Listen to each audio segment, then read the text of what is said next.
Welcome to the Sovereignty Summit. My name is Frank Gaffney. I'm the Executive Chairman of the Center for Security Policy and the co-founder of the Sovereignty Coalition, which is very proud to bring you this vital program.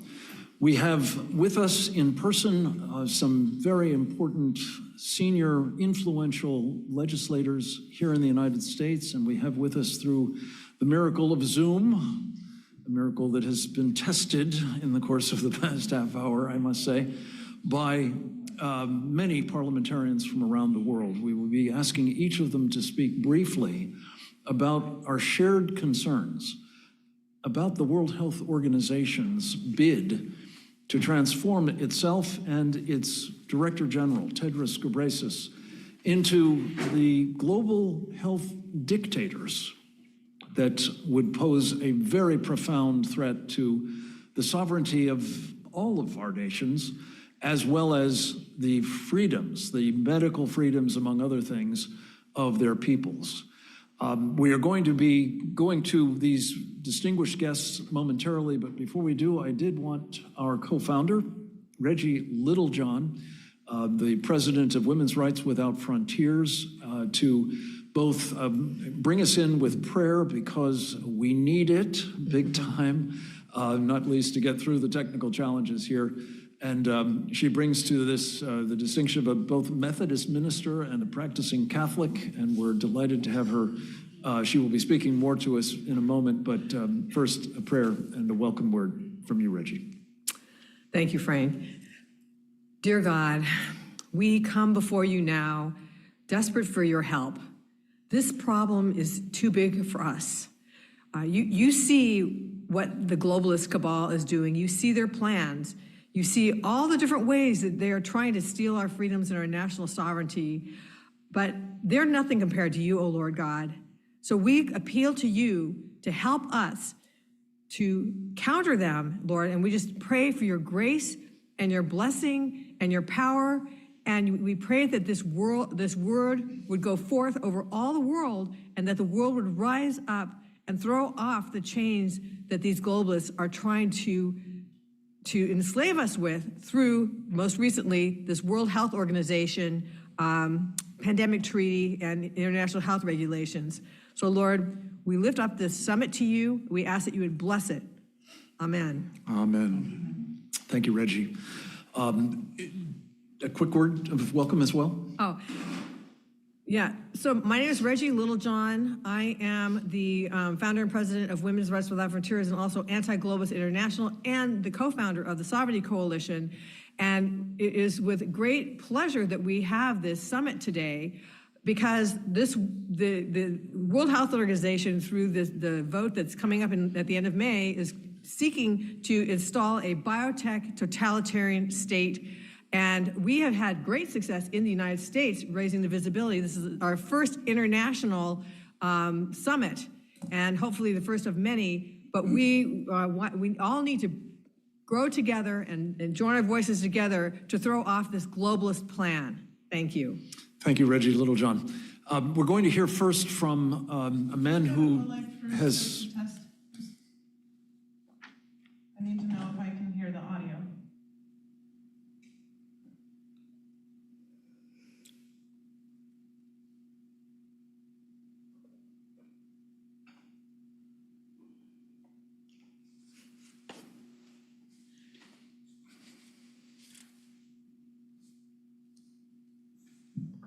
You're silent. We don't hear anything. The audio is fine.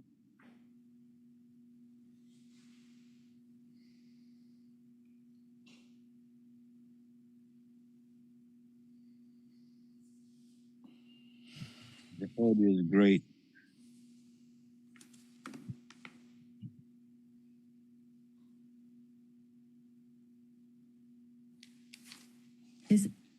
Okay, Frank, go ahead. Is anyone speaking? I'm very pleased to be able to go next to a man who was really instrumental in bringing this program into being, not least because of the inspiration that he has provided to all of us who have been concerned about, well, among other things, what happened to us in the pandemic when the Director General of the World Health Organization, Tedros Ghebreyesus, provided, well, malfeasant advice, what he was capable of doing at the time, and it sheds great light on what might come next if he gets vastly expanded powers.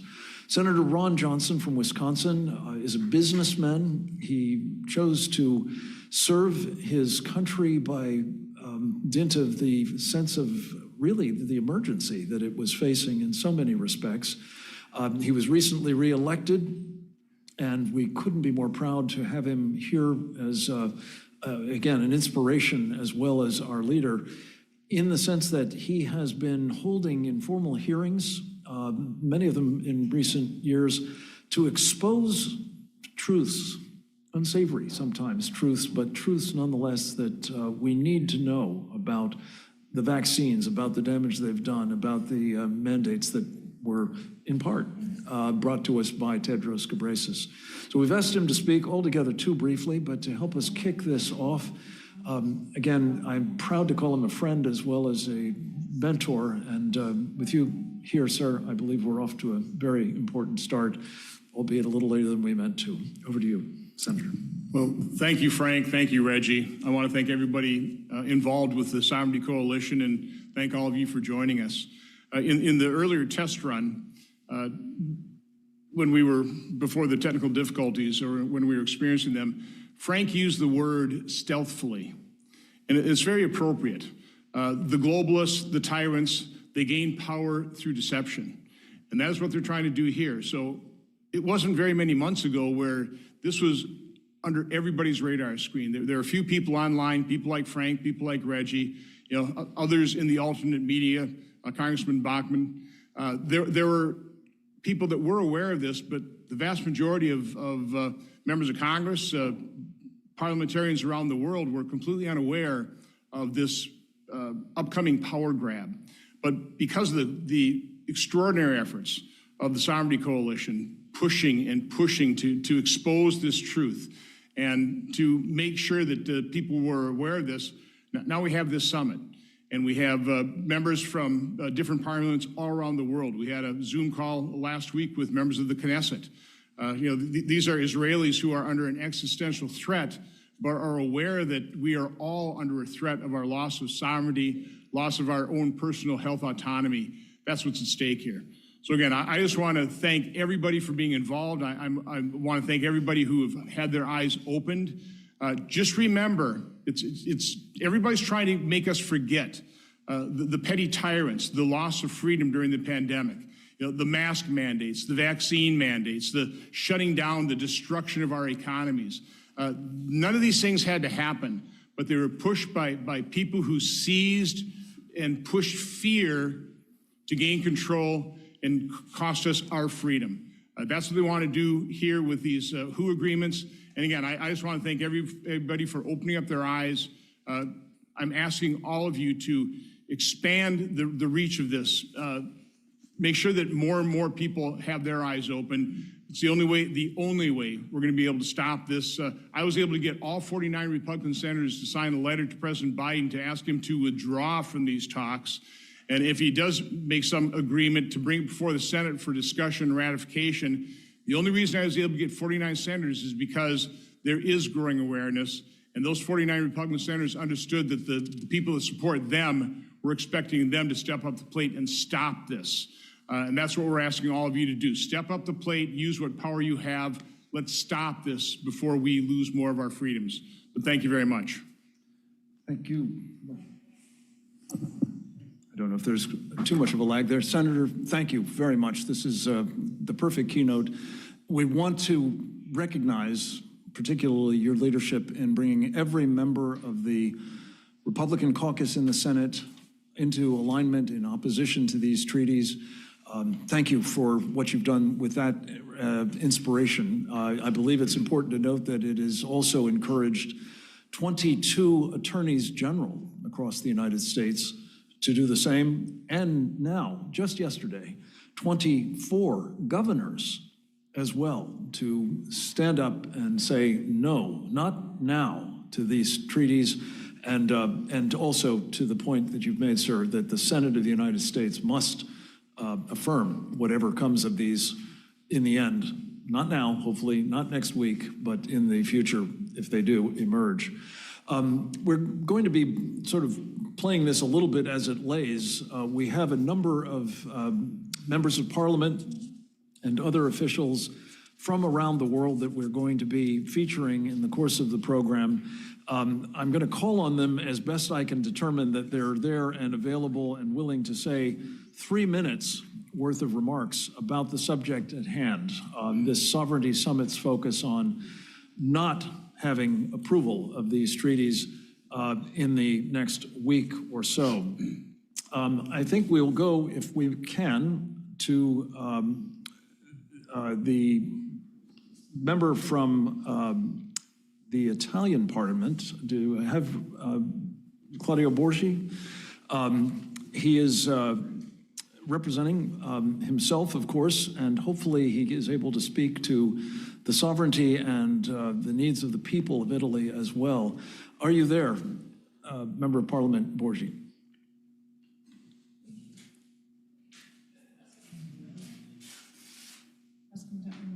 Here I am. You may need to unmute, sir. No, I should be there. See him on the screen. Oh, there he is. Can you see him? Can you see me? I don't hear him, though. Can you hear me? Yes. Yes, Okay. we do. Wonderful. Thank you for inviting me in I don't know this if he is summit. aware that we cannot hear him, or is he being No. heard elsewhere? I think that We you hear him. can hear me. We can hear you. Okay, perfect. We So I can go on. Okay, wonderful. Thank you for inviting me in for this summit. In Italy, the level of awareness is pretty high thanks to our government coalition. I published a post on X that at the moment is running at 2.2 million views regarding what is going on the WHO pandemic treaty. I made many official requests to our health minister in order to prepare him to say no.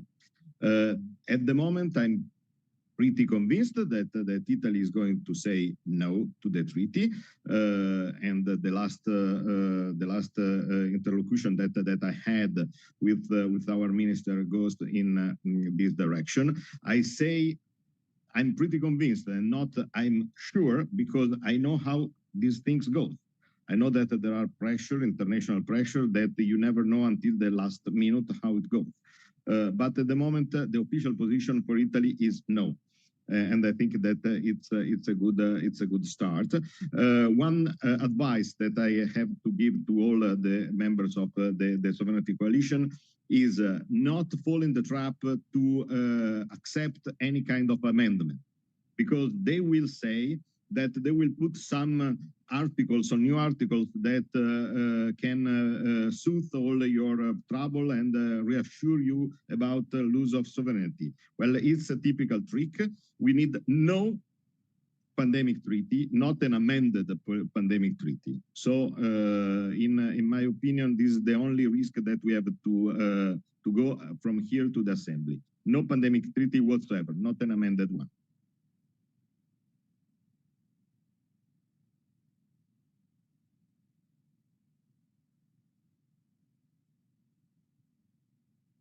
Figuring out exactly how we do that. We're going to hear next from a man I'm pleased to say is in the room as well. His name is Congressman Chris Smith. He has served with great distinction the people of New Jersey in the United States House of Representatives for decades.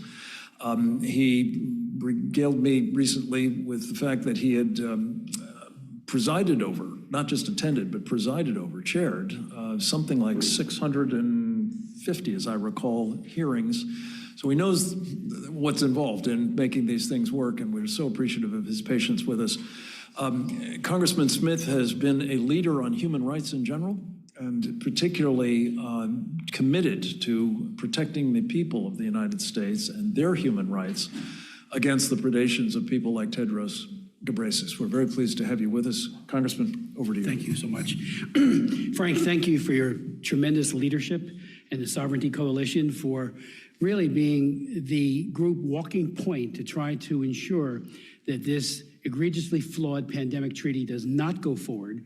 I have been in Congress for 44 years. I have never seen such an effort to have a power transfer to unelected bureaucrats, that is to say the WHO.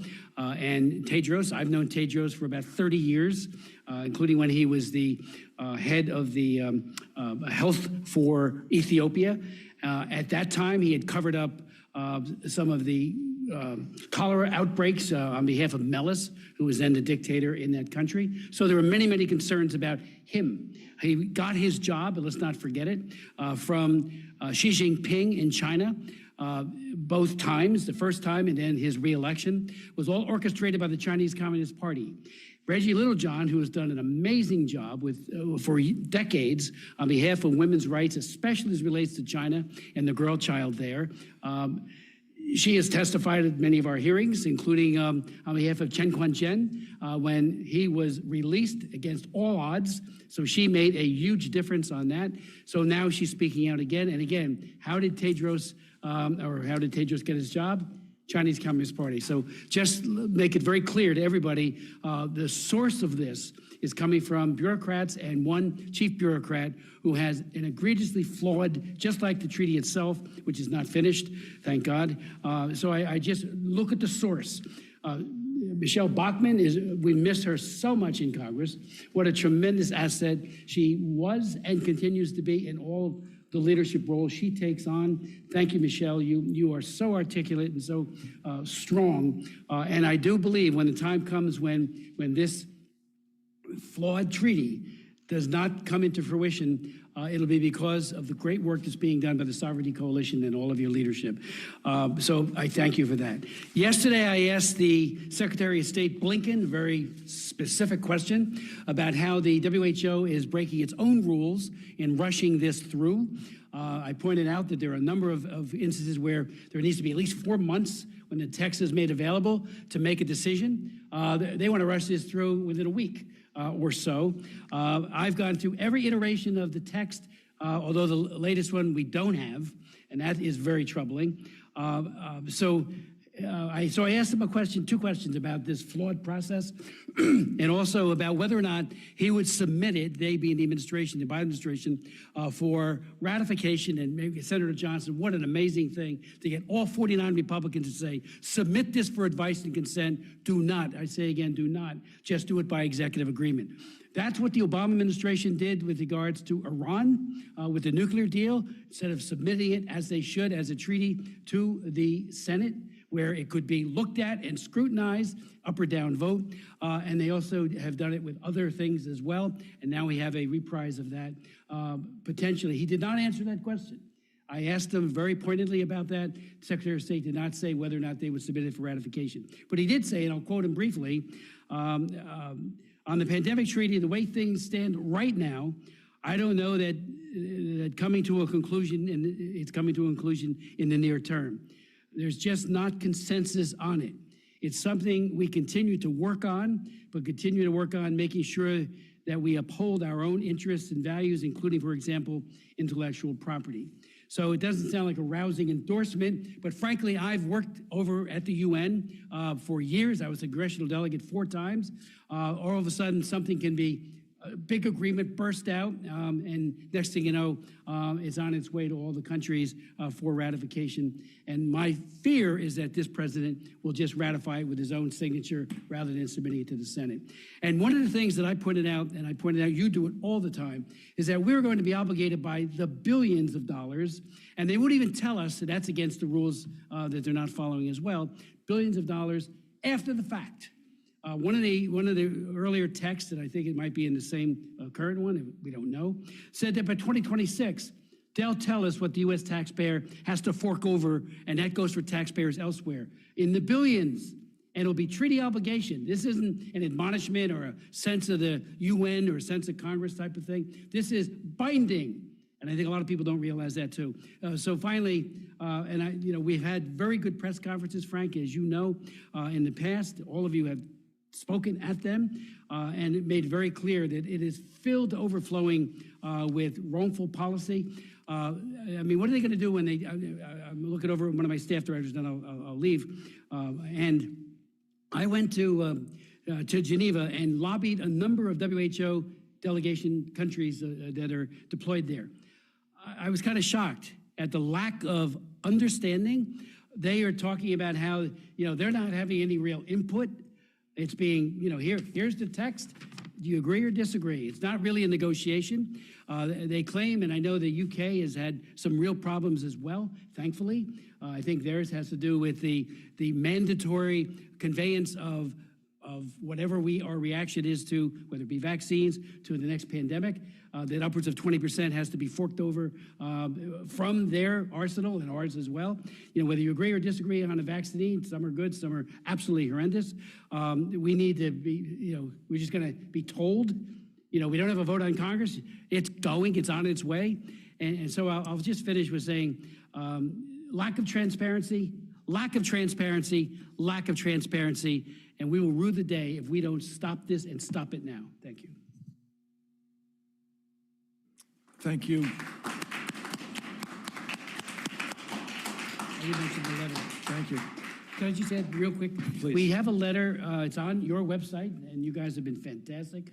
We have 21 countries, 83 signatories. The deadline is Saturday, and it raises some of these questions again about the process, lack of due process that they are so-called committed to. And I would hope that people would look at it, members of Congress, members of parliaments, and sign it. Thank you. Thank you again, Congressman Smith. We're so glad that you've joined us, as well as for your leadership. And again, that letter is critically important. You can find how to sign up to it at Review the WHO, reviewthewho.org, I believe it is. We're going to turn next to a member of Parliament across our northern border. His name is Colin Carey. I apologize for not having much in the way of biographical information about any of these people, but in the spirit of trying to keep things moving along, we've decided we'd just give them their titles, and our heartfelt thanks for joining us. Again, to all of those of you who have been waiting and will be a bit longer, thank you for your forbearance and for participating in this program as we get to you. If you're there, Mr. Carey, could we go to you next? Well, thank you very much, Luke, for calling this important meeting. Since COVID-19's lockdowns and mandates, Canadians have seen our sovereignty, our charter rights, and our civil liberties tested. Trust in our institutions, our public health system challenged, and ordinary Canadians realized something was very wrong. In Canada, remember, we have a prime minister. When asked which country he admired the most, do you remember what he said? He said he admires the basic dictatorship of China. Yes, China. You may think our PM's ideas are wacko, but sadly, this is the truth that Canadians face today. While our government has signaled acceptance of this treaty, many of my constituents do not agree and have outstanding questions.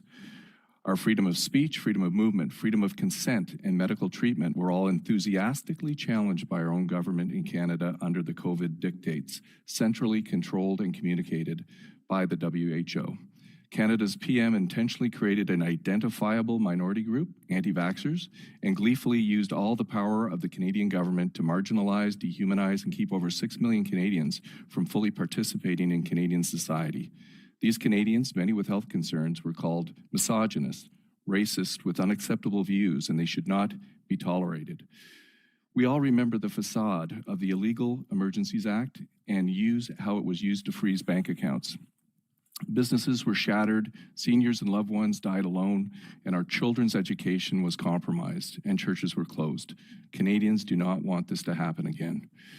The WHO says the new treaty is non-binding. My constituents are asking me if that's so. Why did they remove the term non-binding from the definitions?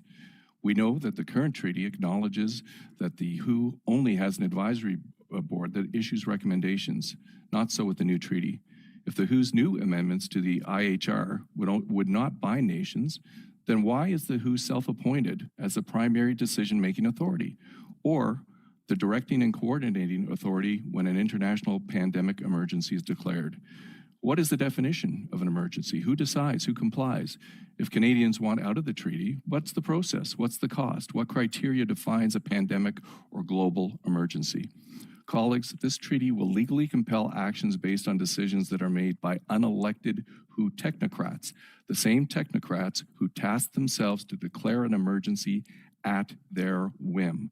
Why would any country sign on to a new treaty when we haven't conducted a serious evaluation of the last pandemic policy response? Will this treaty institutionalize WHO's COVID pandemic mistakes? Why did they demonize and ignore legitimate opinions and data from esteemed scientists? Why censor valid, differing opinions? Who decides what constitutes disinformation, misinformation?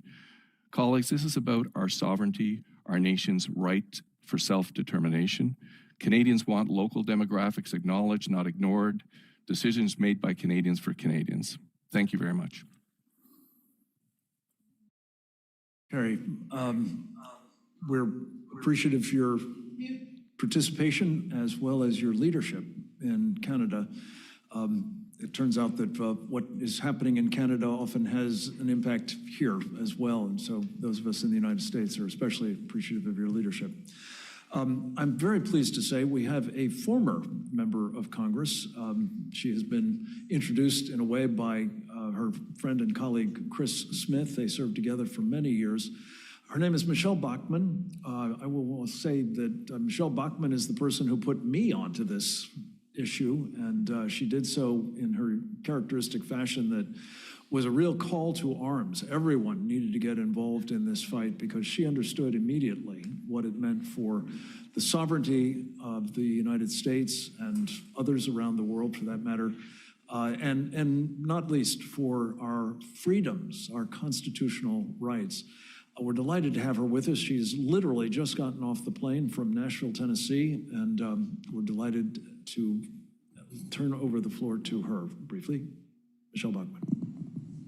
Thank you, Frank. Thank you, members of the Sovereignty Coalition. I want to thank Senator Ron Johnson of Wisconsin. I want to thank the leadership of Congressman Chris Smith from New Jersey, who has been tireless on this issue, who's held hearings, who's written letters, who's done everything that he can as a member of Congress to let other members of Congress know the serious repercussions of this issue passing in the World Health Assembly. And I want to thank you for your leadership, Congressman Smith. I also want to thank other members of the United States Congress, a part of this hearing, members of the governmental bodies that we've heard from already, and those that we will yet hear from around the world. Each one of you, no matter how large, how wealthy, or how important your country may be viewed at the United Nations, every country is significant in their ability to weigh on this issue. And I want to thank each one of you who are participating every day on this issue, and particularly as part of this Zoom call today, and also the distinguished speakers who will be a part of this effort. As Frank Gaffney said, my name is Michelle Bachmann. I am a former member of the United States Congress. I am now the Dean of the Robertson School of Government at Regent University in Virginia Beach, Virginia. It was 2 years ago that the Biden administration initiated proposals for changes to the international health rules that govern the World Health Assembly in Geneva, Switzerland. I had the privilege of attending last year in Geneva, Switzerland, the World Health Assembly, and saw with my own eyes and heard with my ears the proposals, almost too unbelievable to believe, that were being put forward. If the proposed amendments passed last year and the year before, they would have robbed all nations of their decision-making authority. And instead, they would have created the structure for global government. I repeat, the 194 nations of the United Nations would transfer national sovereign power over their citizens to a global government. The Biden administration failed 2 years ago, as well as last year, to create the platform for global government through the World Health Organization. But since then, the Biden administration has convinced other nations to join them in this evil quest. The World Health Organization is the healthcare face of the United Nations. However, these proposals aren't about advancing health or public health. They're about creating a global structure of control over nearly every human, every animal, every bug, every fish, every creature, and over all land use on Earth.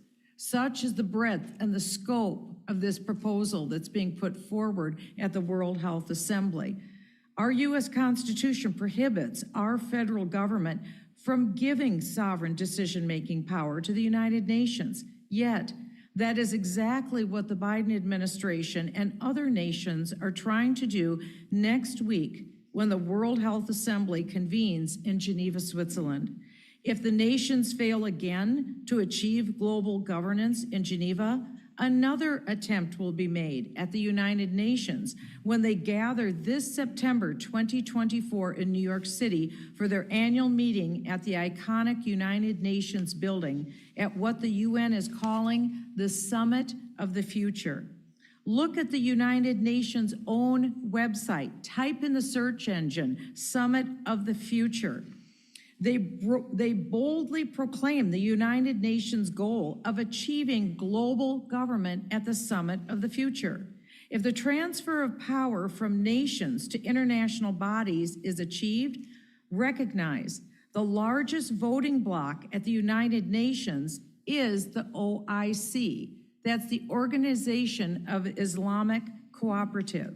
The OIC would undoubtedly pressure the World Health Organization global power structure to impose a global boycott, divestment, and sanction movement against the Jewish state of Israel, meaning boycott, divestment, sanction used at will by the World Health Organization against the Jewish state and Jews everywhere across the world against Israel, bringing Israel to her knees economically, or any other nation that the World Health Organization would want to punish for opposing their will. This is warfare by another means. All nations must wake up immediately and loudly reject the imminent loss of their sovereignty over national decision-making to the United Nations. Remember, the World Health Organization is the face of healthcare at the United Nations. Future generations depend upon our victory in this work. I want to thank Senator Johnson, Senator Smith, Frank Gaffney of the Sovereignty Coalition, Reggie Littlejohn, and all of you who are participating in this important call today. You are courageous for holding this important meeting. I respectfully submit these remarks for your careful consideration, and I yield back. Thank you. Michelle Bachmann, it's so great to have you here. And as Congressman Smith said, we wish you were here permanently rather than just passing through. To your point about Gaza, I think this is not something that the OIC, the Organization of Islamic Cooperation, would necessarily need to pressure Tedros Ghebreyesus to do. He's also already said, as he has in so many of these instances, that he considers Gaza to be basically a public health emergency of international concern. So I think that's where we would see him go voluntarily. We're going to try to take two of our foreign contributors who have to leave soon, and I want to make sure we catch both of them if we can. First up is a woman who has distinguished herself in the Netherlands by having brought the motion that has moved the Dutch government, I think, in the direction of basically saying not only not now, but not never to these treaties. Her name is, and I may be massacring it, Mona Kreiser, I believe it is. And we're very pleased to have her with us. Are you there, ma'am? And can you take the floor now? Yes, I am. And thank you for having me. It's Mona. Well, that's a little bit international. And the last name is Keizer. Emperor, you could translate. But on the other hand, I'm a very down-to-earth Dutchie. So some of the things I've been listening to wouldn't be mine exact words, but where we agree is that the procedure which has been followed isn't the correct one, the procedure the WHO followed. And some parts of the treaties, both of them, are going too far, as I look at it. I put forward a motion yesterday evening, and the Dutch Parliament agreed with it, where the Parliament asked the Minister, Mrs. Dijkstra, at the WHA coming week, to abstain from agreeing with the results, which will be put on the table over there. And I would much preferred to vote against it, but I realized that I wouldn't find a majority in the Dutch Parliament. So by making sure that she will abstain from agreeing, it gives room to the new Dutch government, which will be in place within a few weeks, to look very closely at what is on the table, whether it is the pandemic instrument or the IHR, the changes in it. I'm concerned because up to this moment, we don't know what the definition of a pandemic emergency will be. And because the Director General is in charge of declaring one, and then has all the possibilities to put forward things that he think it's good to do. And then, because the procedure in the treaties makes it possible to declare what will happen in the Netherlands. So I'm a very down-to-earth Dutchie, but I like to be in charge of my own country. Thank you very much.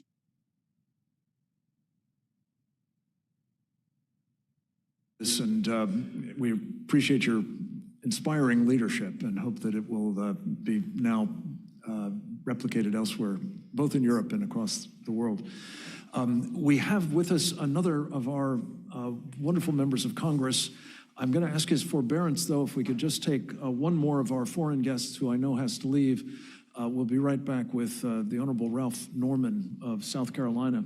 But before we do, we have a member of parliament from Portugal by the name of, I'm going to massacre this too, I'm afraid, Pedro dos Santos Frejo. I think it may be something like that. If you are with us, sir, the floor is yours. And thank you so much for introducing me. I am with you, and thank you so much for introducing me. And your Portuguese is quite fine. Thank you so much. I will present myself. I'm a veterinary doctor. I am an MP from Portugal. I'm also the vice president of the third political party in Portugal. And I want to thank you for having me today and for speaking out worldwide of these international health regulations. I don't know about the rest of the world, but here in Portugal, these WHO international health regulations that have been has been largely hidden from public opinion. And I think today we want here that sovereign nations are not interested in giving our powers to these dark globalist interests. The WHO will discuss this treaty, an international legal document that will strengthen a supposed global response to a possible public health emergency. But they also want to approve around 300 amendments to the international regulations, whose negotiations are being conducted in secret and behind closed doors, and we cannot accept that. And it's not the first time, because in 2022, the WHO also introduced amendments that were not voted or not endorsed with transparent processes, and they were aimed to reinforce the WHO powers, such as power to declare a global public emergency in cases of human health, animal health, or environmental well-being. This is defined as a global response with vaccines, medicines, medical resources. So in a practical way, we will give to the WHO the power to define also the official narrative of emergency crisis, identifying the narratives and the stories, and even pointing out the sources of information that must be combated. So we don't want to give away our sovereignty and to people that were not elected by Portuguese and that are not known by the Portuguese people, and to who the Portuguese authorities cannot engage. So at this point here in Portugal, my party is being one of the public voices speaking against this. And I confess, gentlemen, and that I am astonished with the silence of the left parties. I don't know about the rest of the world, but here in Portugal, the left and the extreme left parties are benched to the strength of the property and to the capital that will give power to the who that is being I think depends on corporate foundations and institutions linked to the pharmaceutical industry. This is an obvious conflict of interest because whoever has the power to declare a pandemic or a public health crisis is also financed by who allegedly can offer a cure for this crisis or this pandemic. We cannot be subservient to that. We must stand all together against this and to speak out and speak worldwide so that the public and the people around the world know what is going on. What is going on is that we are facing with a corrupted elite, and above all, they are corrupted with money, and they are also corrupted with their moral values. So I want to thank you very much for having me today, for doing this organization. I think it's very meritorious that we are here today discussing these issues. I hope that they will impact in public opinion all worldwide, and you can, of course, count on me to be another voice to increase the awareness to this subject. Thank you so much. Thank you. This is an extremely encouraging call to action, and we definitely want it heard around the world. And this program, this summit, is our hope is that it will be, as was previously mentioned, the first of many of these opportunities for us to amplify the voices of people who cherish freedom, as we do, and who want to make sure that it survives the next week at the World Health Organization's World Health Assembly meeting. We're going to turn next to one of the great leaders on this topic and so many others here in the United States House of Representatives. His name is, as I mentioned, Ralph Norman of South Carolina. He is, among other things, the chairman of the Conservative Opportunity Society, the truly bona fide conservatives in this Congress. He is also, I am proud to say, one of the men who was tapped as part of the effort to give conservatives more of a voice in the Congress, a prized position on the House Rules Committee, which essentially makes the decisions about what legislation comes to the floor, working, of course, with the Speaker. Ralph Norman is a great friend of freedom and a member of the House Freedom Caucus, in fact. And we're delighted that he could join us to talk a little bit about his concerns about the WHO. He has organized several of the press conferences Chris Smith mentioned, and we're very proud to have him here at our first Sovereignty Summit. Over to you, Congressman. Frank, thank you so much. I want to thank all the people listening and all the participants in this, I guess, call to action. You know, May 27th through June 1st in Geneva, Switzerland is an important date. And Frank, you said it right. This is about freedom, preserving our freedom. There is no more important issue than what we're battling now. And when you say surrender our sovereignty, guess who we're surrendering it to? China. And I was a co-sponsor with Andy Biggs on H.R. 71, which was the WHO Withdrawal Act. What this calls for is the president to immediately withdraw the United States from the WHO and prohibits any use of federal funds to provide U.S. participation in the WHO. The most serious part of this, if they are able to move forward on this, the fact that they are trying to go around the Senate, which requires a 2/3 vote. It is a treaty, and anything that's agreed to would have to go to the Senate.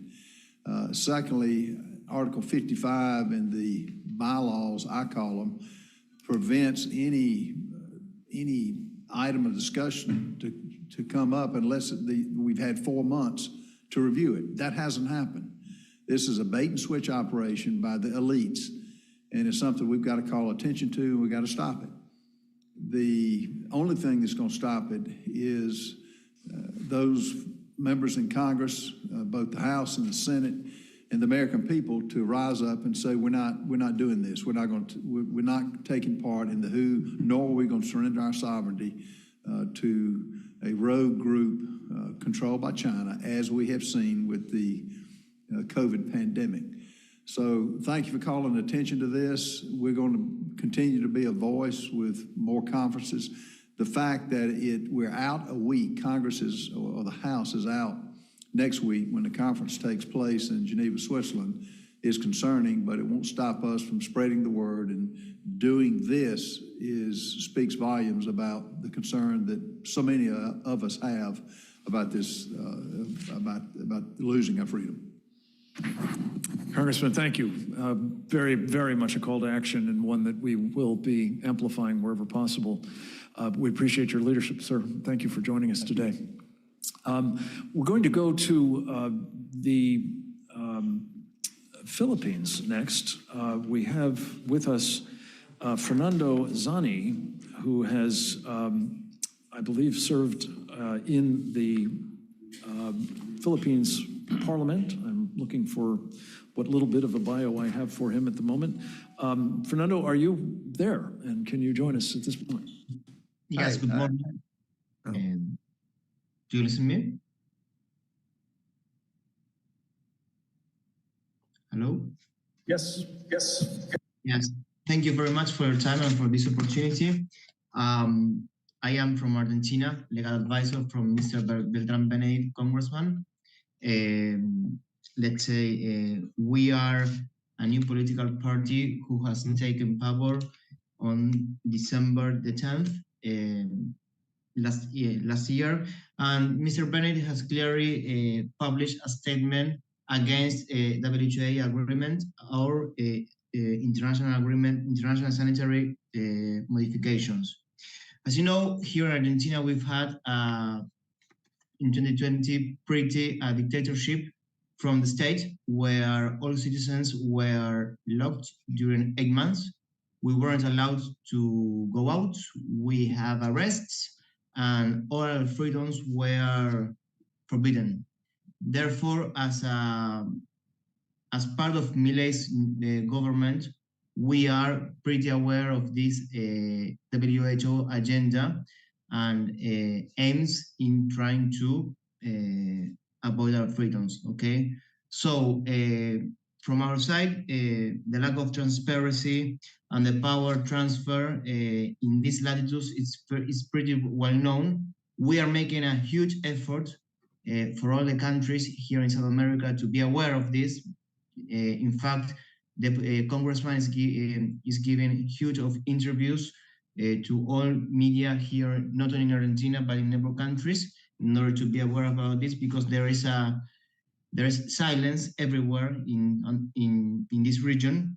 So in order to have a point is, we should be very aware and make clear statements about that next week in the summit. Everybody has to be needs to make the follow of this one. Okay, there is a link where Mr. Benedict has published on his statement where this can be followed live, and under the name "Preserving Our Freedom." So recommendations. And so, in order to end my speech, here in Argentina were impositions, okay, from the WHO. So this country and this, in particular, this government is not going to sign anything which violates or conditions our freedom. Okay, so this is a point that I need to make it very clear. It was recently announced on social media by Mr. Benedict, where he published on Twitter and on Instagram. So if you want, I can share his statement and his publishes, okay? Thank you very much. Fernando, my apologies for transplanting you to the Philippines.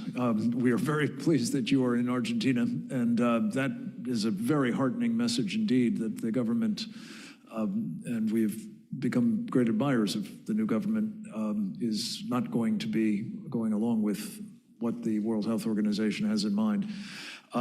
Praise the Lord, let me just say. We have with us a number of others, and I want to just say, if we could, because there is such an important aspect of this in terms of kind of the fundamentals of what the World Health Organization is doing with the, it must be said, aggressive connivance, support, and otherwise collusion of the Biden administration to subvert our own Constitution here in the United States. And several of our speakers have touched on this, but we happen to have with us one of our country's greatest constitutional lawyers, a man who's defended our rights in numerous cases before the Supreme Court, among many, many others. His name is Matt Staver. He is with Liberty Counsel, and I believe he's with us, and I would like to ask your indulgence to hear from him. He's not a parliamentarian or a member of Congress at the moment. He should be, but he's doing vital work with his organization, and we're very pleased to have him to talk briefly about what's on the line here in terms of our country's constitution, and I suspect it will bear on that of others as well. Matt Staver, over to you. Thank you, Frank Gaffney, and members of the Sovereignty Coalition, and thank you for all the members of Congress, former members of Congress, and all of those around the world that have joined us today. This is encouraging to see all of you coming together, and I know you represent millions and millions more in your respective constituencies and in your countries. So at Liberty Counsel and Liberty Counsel Action, we began messaging on this issue regarding the WHO in 2022 when this began or came to our attention. Back then, there were a lot of people that said, oh, this is hyperbole. There's just no way that the WHO would be able to gain global authority that's legally binding. But in fact, what we now see, and this is an encouragement, and I want to talk about why it's so important.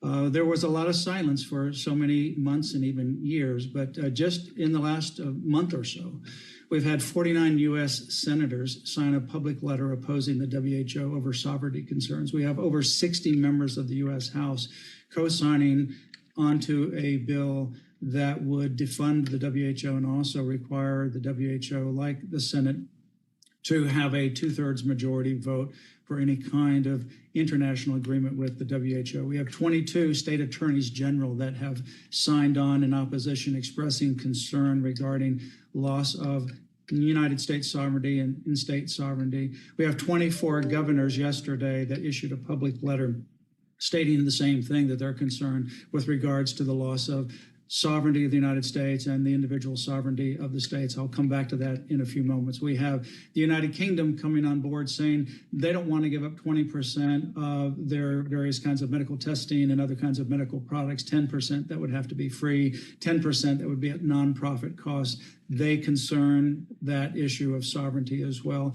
That is joined by 15 other nations that we know of, including members of the Parliament of Australia and Israel. Members of the Parliament of Israel are meeting today on this very issue, and many others around the world are then now speaking up, expressing the same thing that all of us are concerned with, and that is the loss of sovereignty. At Liberty Counsel, we were very much litigating some of the draconian, unconstitutional lockdowns in the United States.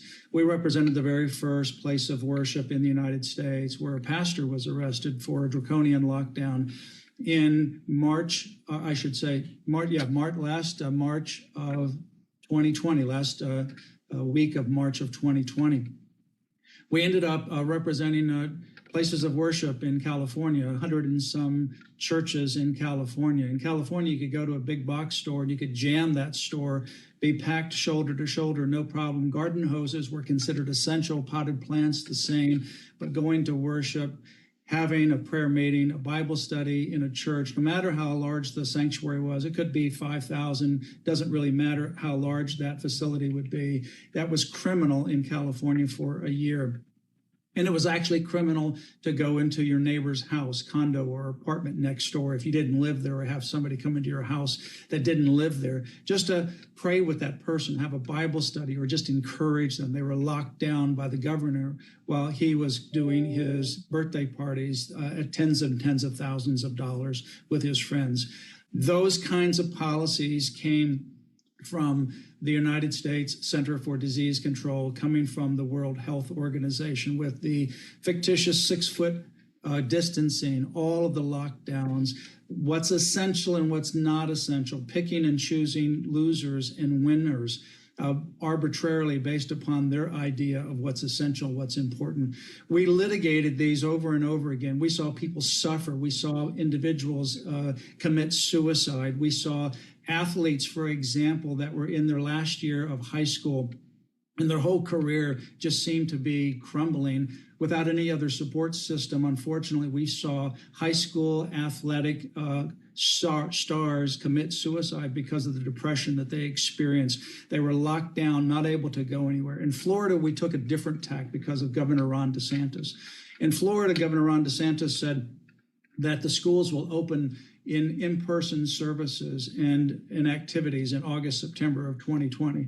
A lot of pushback, a lot of opposition. But you know what? Florida now is #1 in the nation on education because we didn't lock down and we didn't kill young people. They actually thrived and survived, and Florida was a place of freedom. It was a bastion of freedom, and therefore so many people have moved and are moving to Florida as a result of what happened during those pandemic years. But now we went to the Supreme Court in December of 2020. We won in December of 2020. We won 5-0. We went back to the lower courts using our Constitution. We lost again, went back to the United States Supreme Court, won 6-3 at the United States Supreme Court in February of 2021. That ultimately resulted in the elimination of these lockdowns on churches, where they were picking and choosing abortion clinics over churches, or big box stores being essential, but places of worship were not essential. That ended the draconian lockdowns because we were able to assert our sovereignty, our constitutional rights, and we got decisions from the highest court of the land that this was unconstitutional. It was a violation of our First Amendment. But if, in fact, the WHO gets its way, we will lose that sovereignty. We won't be able to go to our courts in the United States to defend our freedom and our sovereignty based upon our Constitution that the people have gathered together and adopted, and that's preserved this country for so long. We would have to go to an international body, not using our laws, but actually using a foreign body's laws under the directorship of a Marxist who was pushed out by disgraced from Ethiopia, put back into position of high authority because of China. That's Tedros. And he unilaterally would be able to declare what is a pandemic. And by virtue of the public health being so broad, would have the ability to assert authority over everyone, travel, trade, imports, exports, climate, you name it, whatever it might be, whether we can take a certain medication, whether we have to inject our body with a certain drug or vaccine at any given time. Consequently, we would lose our freedom. So I encourage all of you, and I'm very honored to be with you, to stand for this. This is the most critical time in history because what we are experiencing is an attempt at a bloodless coup. This is a bloodless coup. But I can tell you what, if they are successful, the coup won't be bloodless later, because those who are resistors or dissenters who simply say this is too much, they will be punished. They will be persona non gratis. They won't be able to travel, go to school, go to church, go to work. They won't be able to get food. They'll have to inject certain things into their body, all because of a foreign entity that takes control of 194 nations, for which we will have no recourse. So thank you for all you're doing. Thank you to the Sovereignty Coalition.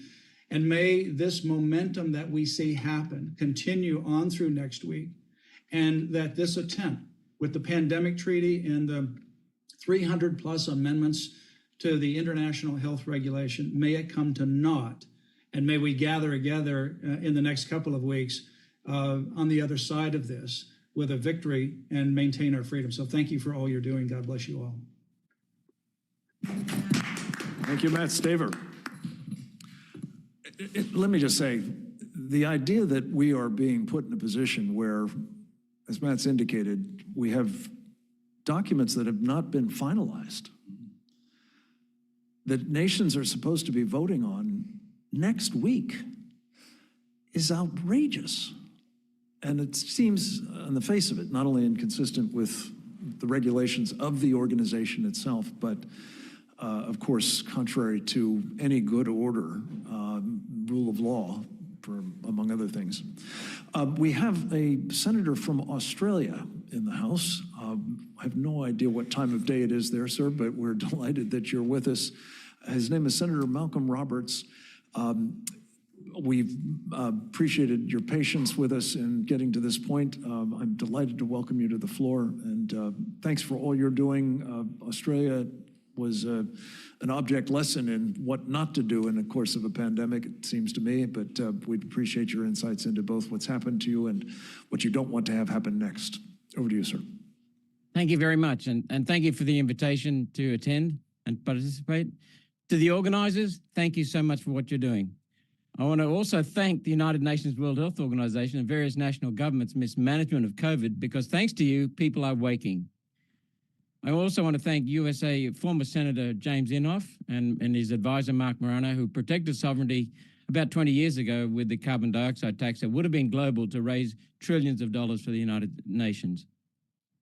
Sovereignty is vital. The two key structures for healthy human civilization are the nation state and the family, and the United Nations wants to destroy both. I was the first in Australia to call it out in April of 2022. I've been blessed with two expert staff who are strong in their knowledge about not only the UN World Health Organization draft treaty, the international health regulations, and the process the United Nations is supposed to follow. What I want to do is discuss why I'm opposed to the treaty and why we must all oppose the UN World Health Organization grab for power and control. First of all, health care. The best health care is personal, because health is an individual's responsibility. When we need assistance, the best advice comes from local advice, healthcare practitioners with a direct personal relationship, a local person.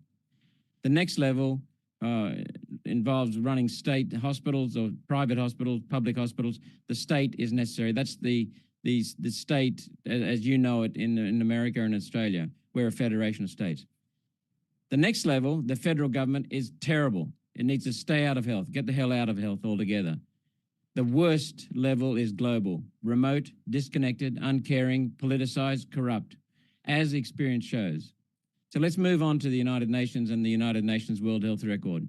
Their record is atrocious. Tedros Ghebreyesus is a former terrorist. He's in charge. The Chinese Communist Party nominated him, and that raises questions of his impartiality and independence. He presides over what an internal investigation into the World Health Organization has admitted rape culture exists in the World Health Organization. It can't run itself, let alone run the planet.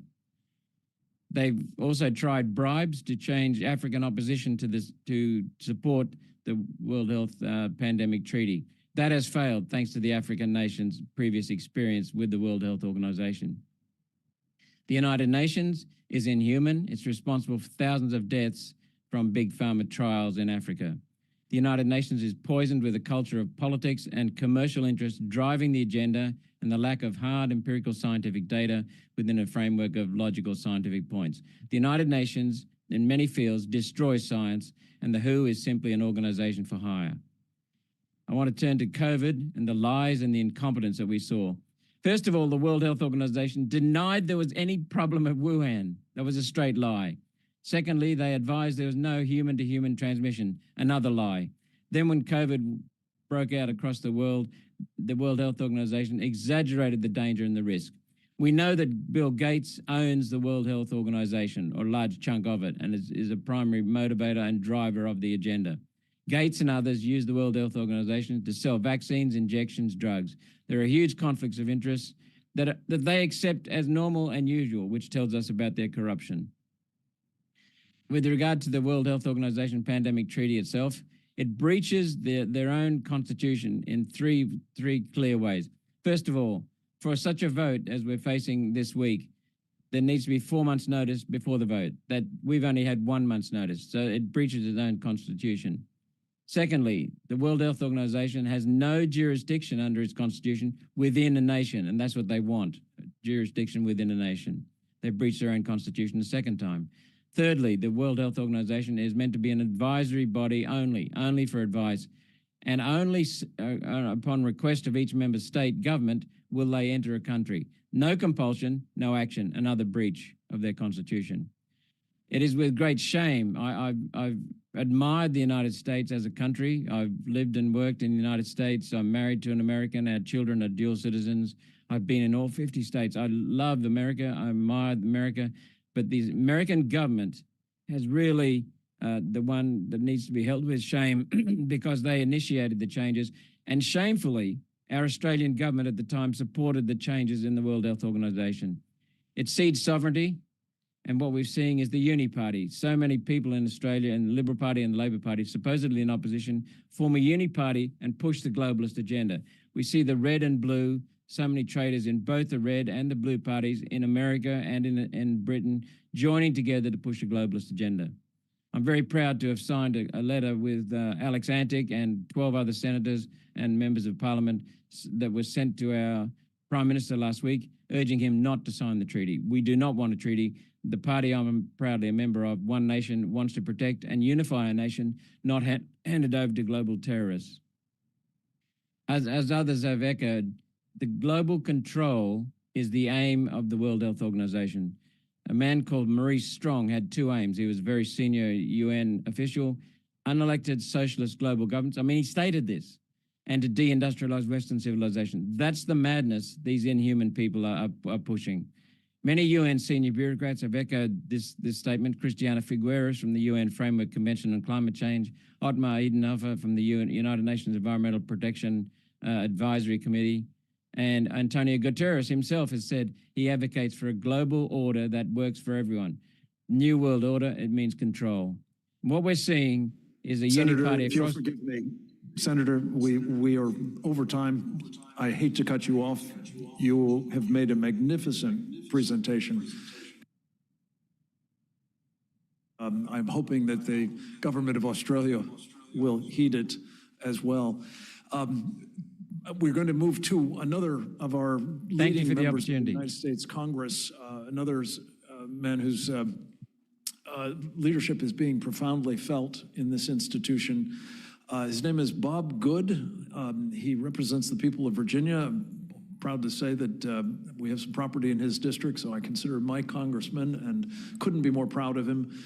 He is, among many other things, the chairman of the House Freedom Caucus, which is the other bastion of real freedom fighters in the United States Congress, along with Ralph Norman's Conservative Opportunity Society.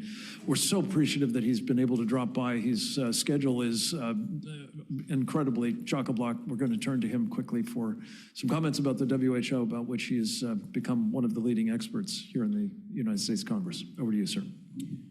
Thank you, Frank, and appreciate your leadership on this and for inviting me to participate. Of course, as Frank noted, that he's my constituent, so he's kind of my boss, and he told me I had to be here and participate today. No, he and I've done many things together on this, and I appreciate his leadership over the last year. I often say this is the most important issue that is the least talked about relative to its importance. And in our country, at least, in the United States, I think it's because of the stealthy or covert nature of the way this administration is approaching this. I happen to believe that a strong America is a good thing, that America being, I would submit, the first world power that didn't use it for nefarious purposes, or at least to conquer others around the world. The United States certainly has not done that with the way that we've been blessed with as being the leading economic and military power in the world. So I think a strong America is good for the world. I don't think that is believed across the board by those in our government, and you can see how folks are coming down on this issue in particular. Sadly and unfortunately, it is partisan, where we have the Democrats who seem to be supportive of the United States surrendering its sovereignty to the WHO. They didn't learn anything during the harm that was done by governments and by once respected entities during the COVID pandemic, how the government hurt us by many of the things that were put in place, and WHO was at the forefront of that. President Trump was right to have previously defunded the WHO, and then, of course, Joe Biden got us right back involved as a nation. But Joe Biden, his administration, and unfortunately, I'm a partisan guy, many Democrats, they don't believe in American exceptionalism. They don't believe in American sovereignty. No greater evidence of that than is with our border invasion, that they are literally facilitating on purpose some 3 or 4 million illegal aliens coming into our country, poorly or little, if any, vetting done to those. Irreparable harm's been done to our country. Only time will tell. They don't believe in preserving the American culture, the American way of life, our values, our founding principles, and that's why they do what they do. And here we are with this threat here with the WHO sovereignty issue. And again, I'm privileged to be part of the Sovereignty Summit. But we are trying to bring attention to it, trying to raise the alarm, trying to build awareness. We're thankful that roughly half of our governors, sadly all of them Republicans, roughly half of our AGs, sadly all of them Republicans, and roughly half of our senators have come out against it. I don't know any Republicans in the House who support this. Again, we're trying to get it more prominent. There's many challenges and battles that we're fighting, but to focus on this issue, I'm proud to support my friend Chip Roy's bill to once again defund the WHO. I'm proud to be a co-sponsor of that bill, along with my friend Tom Tiffany's bill to require Senate ratification. We certainly should not ratify this. We shouldn't do it. It's not good for the world. It's not good for the United States. But again, I happen to believe that an America First United States policy is a good thing, just like every other country's policy should be. But the Democrats and the administration don't believe that. But certainly we shouldn't do it. But we also, if we did do it, certainly, or consider doing it, I should say, it ought to require Senate ratification, be considered a treaty, not an agreement. And so we're encouraged that at least got delayed, but we're very concerned about the pending vote for next week. Thank you. Congressman Good. Good is an apt term for him in every sense of that word, and we're very appreciative that you've been able to join us, as well as for the leadership that you really are providing in our Congress. We're going to go to Poland next, and this is a name that I know I will massacre. Grzegorz Plizek, I believe it is. Okay, the right pronunciation, sir. I'm sorry that didn't work out. Perhaps in the 2.0 version of this summit, we will have more participation from overseas, but we're delighted to have all of you joining us by the miracle of Zoom when it is miraculously working. And we're going to go to you now, Member of Parliament in Poland and a leader of, I believe, a faction of some 18 that have been very forcefully opposing what's going on with the World Health Organization. We're proud to have you with us, sir. That's so true. A warm welcome to you. Can you hear me? Yes. Okay. Unfortunately, I have only 2 minutes, but I believe because this meeting is recording, I will find more minutes later on to be able to listen all speakers. My name is Grzegorz Płaczek, and I'm a member of Polish Parliament this term.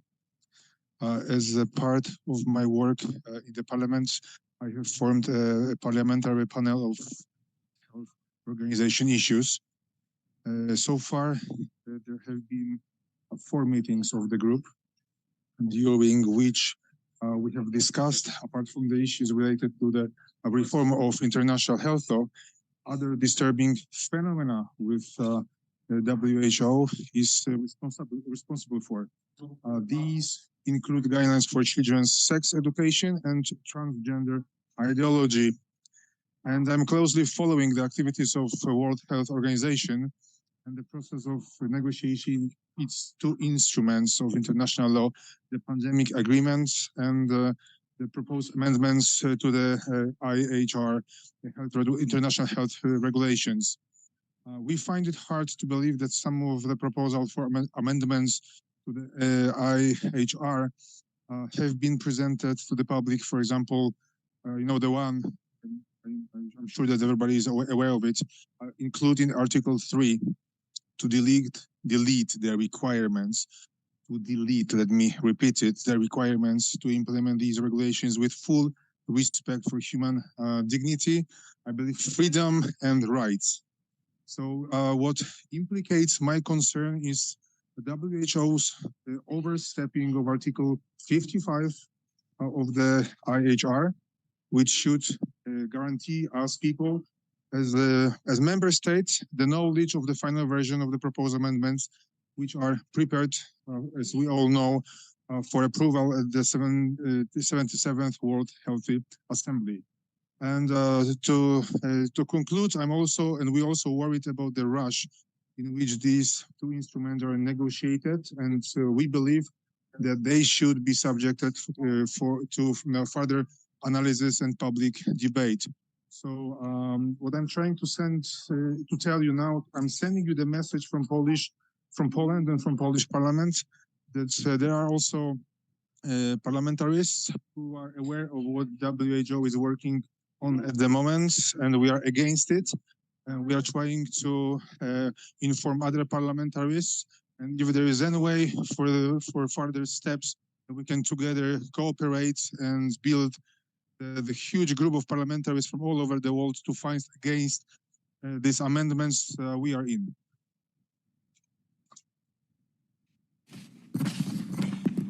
Thank you. Very, very much.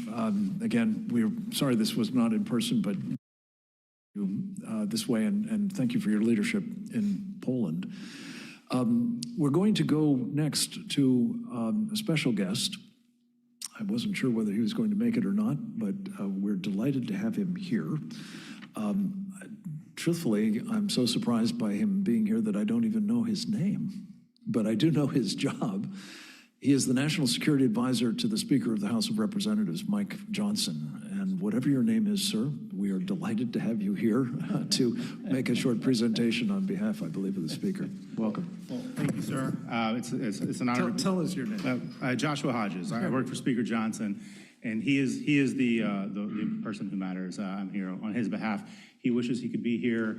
He appreciates all of the work that you all have been doing over the past several months, and especially the last several weeks, to gain momentum across the United States and globally. This is an issue of vital importance. We believe American freedom is at risk, and we took some very valuable lessons learned from COVID-19 and all the trials that we've endured over the past several years. These decisions are impacting American freedoms and should be decided by Americans. Under his direction, we are working with the House Foreign Affairs Committee to advance legislation that would require that this be considered by Congress and the Senate, as it should be, as you all have been advocating for today and over the past several weeks and months. This is an issue that we have seen increasing support for across the United States, globally, as we engage with foreign leaders from around the world. This is an area where there is unity that the decision being pushed right now by the administration is out of touch. We should not follow the Chinese model. We know that is a bad model. It is something that will endanger American freedoms in the long term. In the near term, it will endanger American businesses. And so for all those reasons, thank you for everything you're doing. Again, I'm here on the Speaker's behalf. Thank you for all of your hard work. Thank you.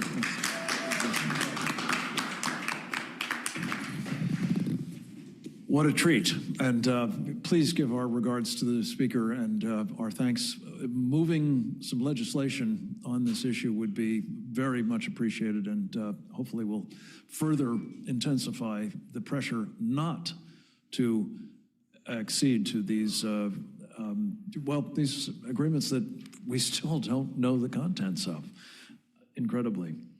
We're going to hear from another speaker from Italy, and this is an exception to the general rule. We're trying to get as many nations represented as we can, but Lucio Milan is a serving member in the Senate of Italy and has been a forthright critic of what the WHO is up to, and I hope is going to be influential with his government in this regard as well. Senator, we're delighted to have you with us. The floor is yours. Thank you very much. Thank you for all the organizers. Thank you to Senator Ron Johnson. I'll be very, very brief. First of all, I confirm what Senator Borghi already said at the beginning of the session. That is that the Italian government is oriented against both the former and the new text that's been proposed, both for the pandemic treaty and for the international health regulations. Second point, I want to stress the point that Article 55, paragraph 2 of the international health regulations says that any amendments should be given to all state parties 4 months before the discussion in the Health Assembly, and which has not been done because, of course, the text of April is just a few weeks ago. So there is a problem of procedure that has been violated. Could be violated if such amendments are introduced in the Assembly of next week. Third point, all the acceptance of either the pandemic treaty or the international health regulations that are they automatically enter in force, are implemented, imply a heavy financial burden. Italy, and I think all the countries have provisions. We have it in the constitutions. Other countries have it in the laws that any burden, any expense must be covered by with the provision of law. And so I think that any government, if is willing to join to understand, I think has not been requested, and I encourage all the colleagues who to do the same. Thank you very much. Thank you for giving a place to the second Italian. Well, you can't have ever too many Italians, as far as I'm concerned. I'm presuming that you're driving on the roads, I assume, in Italy, and that you managed to get through there without any mishaps. God bless you, sir, and the work you're about. I'm going to introduce once again Reggie Littlejohn, the co-founder of our Sovereignty Coalition, and an attorney who brings a degree of expertise on particularly these international and human rights related matters. And we're always pleased to have her comments, particularly, Reggie, on this point about whether we, in fact, are witnessing a breach of the international health regulations themselves as they are about the business of transforming them so fundamentally that they're unrecognizable in terms of what they had been before. Reggie, thank you. Thank you very much, Frank. So basically, we are at war. This is unrestricted warfare, and at this point, it's bloodless. But as one of the previous speakers alluded, who knows what could happen in the future. We are at war for our national sovereignty and our personal medical freedom, and to stop the World Health Organization from turning the world into a global totalitarian biotech police state. So in many ways, the World Health Organization is the weaponized arm of the Chinese Communist Party, the United Nations, the World Economic Forum, and the entire globalist cabal. And the way that they're going to effectuate this is under something that is called One Health. So One Health is an innocuous sounding concept that unifies human health, animal health, and plant health. And what it does is it can be used as a pretext for the World Health Organization to surveil all aspects of life on Earth: human health, animal health, plant health, and anything that relates to them. So they could say that gun control is a public health emergency of international concern, or so-called reproductive rights, or depression, or climate change. Basically, everything comes under the purview of the WHO through One Health, and it's a balancing of these health aspects. It's not that human health wins; it's human health has to be balanced against animal health and plant health. So according to the Lancet magazine, all life is equal and of equal concern, which means under One Health, which is in the pandemic agreement, your health, my health, the health of our loved ones is equal and of equal concern to the health of a rat or a cockroach. Now, how are they going to find out if there's a pandemic anywhere in any of these areas? Through surveillance. and the agreements obligate countries to surveil basically every aspect of life on Earth, and to counter misinformation and disinformation. That is in an annex of the International Health Regulations, and these terms are not defined. So they could use it to counter anything that is counter-narrative to what the World Health Organization is trying to get out. And how will they enforce it? They will enforce it through digital IDs. So the digital ID, we can, if Oleg, if you could put up this briefly, the chart of the digital ID. The digital ID, this is from the World Economic Forum website, and digital IDs will be needed to open bank accounts, travel, shop, and transact business, own a communications device like a cell phone or a computer, to participate in social media, to pay your taxes, to vote, and to collect government benefits. For example, Medicare, Medicaid, Social Security. So thank you. You can take the chart down now. So this is a tool of complete and utter surveillance and control, very similar to the China China social credit system. And so I believe that these agreements are basically a pretext for instituting the China social credit system worldwide. So how do we stop it? Well, as Frank alluded, the World Health Organization has broken their own rule. Rule 55, Article 55 in the International Health Regulations requires that all amendments to the International Health Regulations have to be disclosed and distributed to the various nation states 4 months in advance. They completely blew that deadline, and so therefore it is now illegal, it is unlawful for them to be voting on these international health regulations and also on the pandemic treaty because they are intertwined. And so many of you have signed, this letter basically voicing your opposition. I would ask that any nation that opposes this should consider signing what is called a dispute between nations. This is an official legal dispute. And all it takes is one brave nation to say, we dispute this directly to Tedros, and then if he doesn't resolve the issue, then they can kick it up to the International Court of Justice, and that will have the legal effect of tolling this vote. So, and any country in the world can do it. And if anybody wants a draft letter that I have that was drafted by outstanding European lawyers who know what they're doing in this regard, I can send it, and the letter's already written, it's airtight, and it is the only way to actually legally stop this vote from happening on May 27th to June 1st. Thank you. Thank you very much. Reggie, it's one too many steps here that are keeping me off my game. We're going to talk with another distinguished parliamentarian from Hungary, a woman who has served since 2022 as the vice president of her nation's parliament. Her name is Dora Duro. And thank you for your patience, ma'am, for staying with us. We're delighted to have you with us. We are actually past the time that we allocated for this purpose. We got a late start, alas, so we're going to carry on for a bit longer, and we're very pleased to have Dora Duro with us. Over to you, ma'am.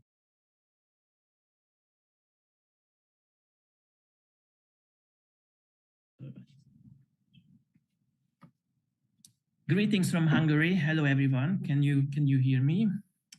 Well, my name is János Árgyalán. I am the Deputy General Secretary of our Homeland Movement from Hungary. So I'm a speaker for Vice President MP Duro Dora. And we are in the middle of a campaign of the European parliamentary and local elections. So she had to leave early, but I'm talking on her behalf.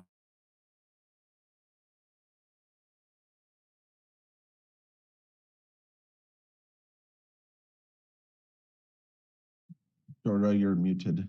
Oh, okay. So our party is a conservative national party in the Hungarian parliament, and we have 6 MPs in the parliament. We are the third most powerful party in the country. And there is only one party that is our Homeland Movement, that is our party who raised who has raised concerns about the HWO dictatorship in Hungary. Both the government and all the liberal parties together at the moment support the ratification of the pandemic treaty. So what we are doing, we are trying to raise concerns against this, raise public concern and to catch the attention of our political fellows to change their ideas and open up their minds and open up their eyes. Well, what's the problem? What is our problem with the pandemic treaty?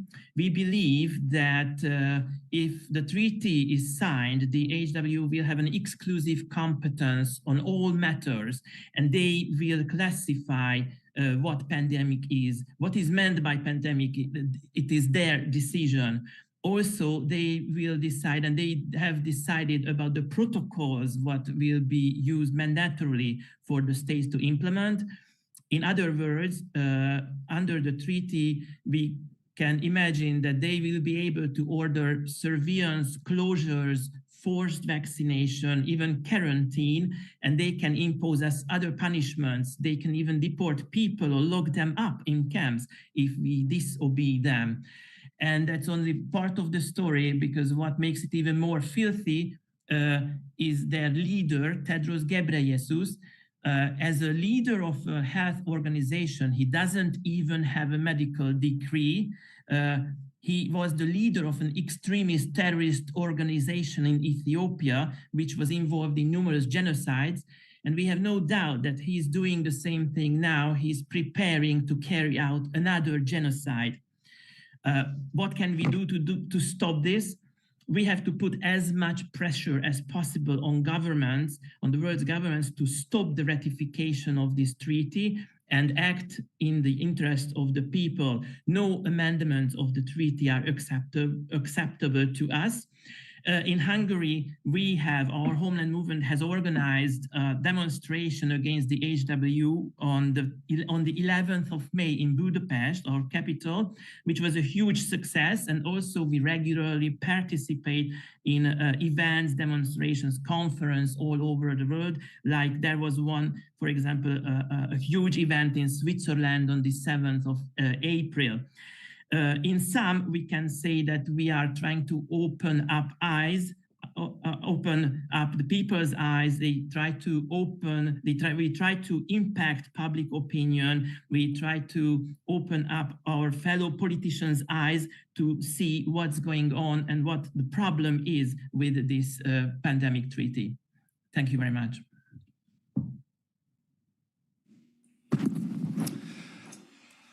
Thank you. It's good to have you with us. And thank you for substituting so handsomely. We're sorry that we ran out of time with your boss, but please express our appreciation for her participation earlier in the program. We're going to go back to Reggie Littlejohn, who had an addendum to her remarks that's very important, and I want to make sure that we are able to take advantage of both the expertise that went into the letter that she earlier referred to and make sure that it's available to all of you. So, as you know, Honorable Michelle Bachmann is here, and she took me aside and said, look, why not put it up on the Sovereignty Coalition website so that everybody can see it? So I am going to forward this letter to the Sovereignty Coalition website, and it'll be put up. Everybody can look at it and sign it. I would say that it's a dispute between nations. So the dispute is that the Russian nation said, oh, you know, we complied with Article 55 18 months ago when we submitted the 306 proposed amendments to the international health regulations. And that's not compliance. That's absurd. It's supposed to be the final text that is submitted for consideration. So Argentina, if you're still listening, please seriously consider doing this. This is a way that one nation can throw a wrench in the works and stop this, bring this whole thing to a grinding halt. Thank you. And that, of course, is our purpose, to bring this whole thing to a grinding halt. Thank you, Reggie. We're going to go to a member of the European Parliament representing the people of Croatia. Another name to be mangled, I'm afraid, Ivan Vilibor Sinčić, maybe? something like that. Hello, can you hear me? So the floor is yours. Welcome. Thank you, colleagues. I know a lot of members of European Parliament who are supporting this initiative. I'm also very grateful to Senator Johnson and Sovereignty Coalition for hosting this event in the US Senate. This summit is, of course, providing a much-needed platform for elected officials from around the world to address the proposed WHO's indeed deeply problematic pandemic agreement and proposed amendments to the WHO international health regulations. With every passing day, more facts, more truth is being exposed regarding COVID crisis and health officials involved.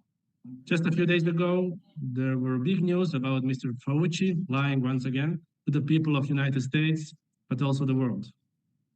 WHO is highly dependent on private funding, such as Bill and Melinda Gates Foundation and others. The influence of such foundations shadows a combined influence of hundreds of nations across the world, including my home country, Croatia. With every passing year, WHO cares less and less about public health and medical science and more about globalist political goals, power grab, and promoting certain medical products. One of the big donors of the WHO is European Commission, which has failed people of Europe in COVID crisis. They made disastrous deals with Pfizer and other big pharma companies. They lied about vaccine safety and efficiency, and now they avoid any kind of public hearing, wasting tens of millions of euros and experimenting on hundreds of millions of citizens' cries for accountability. WHO has completely failed humanity during COVID crisis and must be held accountable. They were trampling human rights and medical ethics and operated more as a PR agency for the big pharma. We do not want to experience what we experienced during COVID crisis ever again. We must not give them an opportunity. I fully support defunding the WHO. I support postponing the vote and finally exiting the WHO. We must stop this power grab by the WHO, which wants more control, more power, and more money. They want to build their own laboratories all around the world. And if they do that, they will misuse them. They will be proclaiming pandemics left and right and responsive measures in order to control nations and push them towards their globalist goals. If they gain power, this global health authority could declare any threat a global pandemic. They could force everybody to a quarantine or experimental vaccines. It could again introduce control and suppression of different opinions or any critical opinion. They could limit travel, border crossing, and finally, they could declare a global lockdown. And this is just the beginning. It is extremely dangerous to allow the WHO to limit our civil rights. I want health policy making to remain within our national institutions. I'm against anything that could further reduce the sovereignty of my home country. These people, you who are speaking today, who will be speaking today, we are standing for democracy, transparency, sovereignty, scientific truth, and against corruption, global power grab, and scientific fraud. I am honored to be among you today. Thank you so much. Thank you. It's great to have you with us from the European Parliament. As we've had a number of nations speak to us who are members of that parliament, it's an exercise in supranationalism, and an awful lot of Europeans, I think, have found that it is wanting. And so thank you for what you're doing on behalf of the people and the nation of Croatia. We have, I believe, one last foreign contributor. I beg your pardon, calling it in from the sidelines. Two last former foreign contributors. I don't know who the second one is, Didi. Anil Hegde from India. And would that be a member of the Indian Parliament by any chance? Well, we are welcoming you, whoever you are, and whatever rank you have in the Indian Parliament, I understand. Thank you very much for bearing with us, and the floor is yours. Thank you. Thank you, Mr. Luke Wellington, Thank you, Ron Johnson, for organizing this Zoom meeting. First of all, I thank Meryl Nass, Lisa Renberg, and the Awaken India movement in India, Mr. Reddy, Aruna Rodriguez, and others for introducing me to this issue. And I'm proud that I was able to raise this issue. I spoke against the global pandemic treaty in the Indian Parliament on the 2nd of February this year. And the health minister has replied to me, which was not satisfactory. I have replied to him, and I have also written to the Honorable Prime Minister of India on this issue. I do not want to take your time. You're all doing a very good job creating awareness. Thank you so much.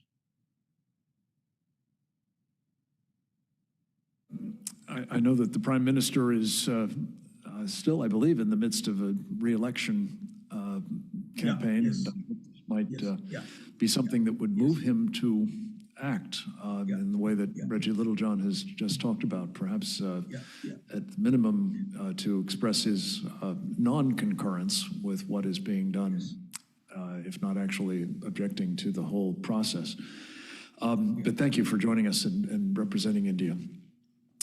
We have with us a medical doctor who has been one of the most important members of our coalition, really from its inception.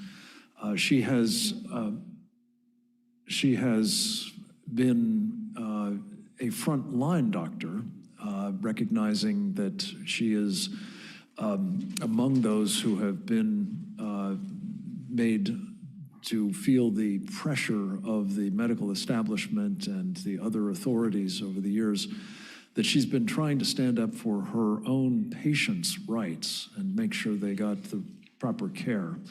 We're appreciative to her for her continuing service with us, as well as for her leadership in the medical space in any number of capacities. Her name is Dr. Kat Lindley, and Kat, we'd love to hear from you a little bit about your thoughts on the patient-doctor relationship and how it might be impacted by what is afoot in Geneva next week.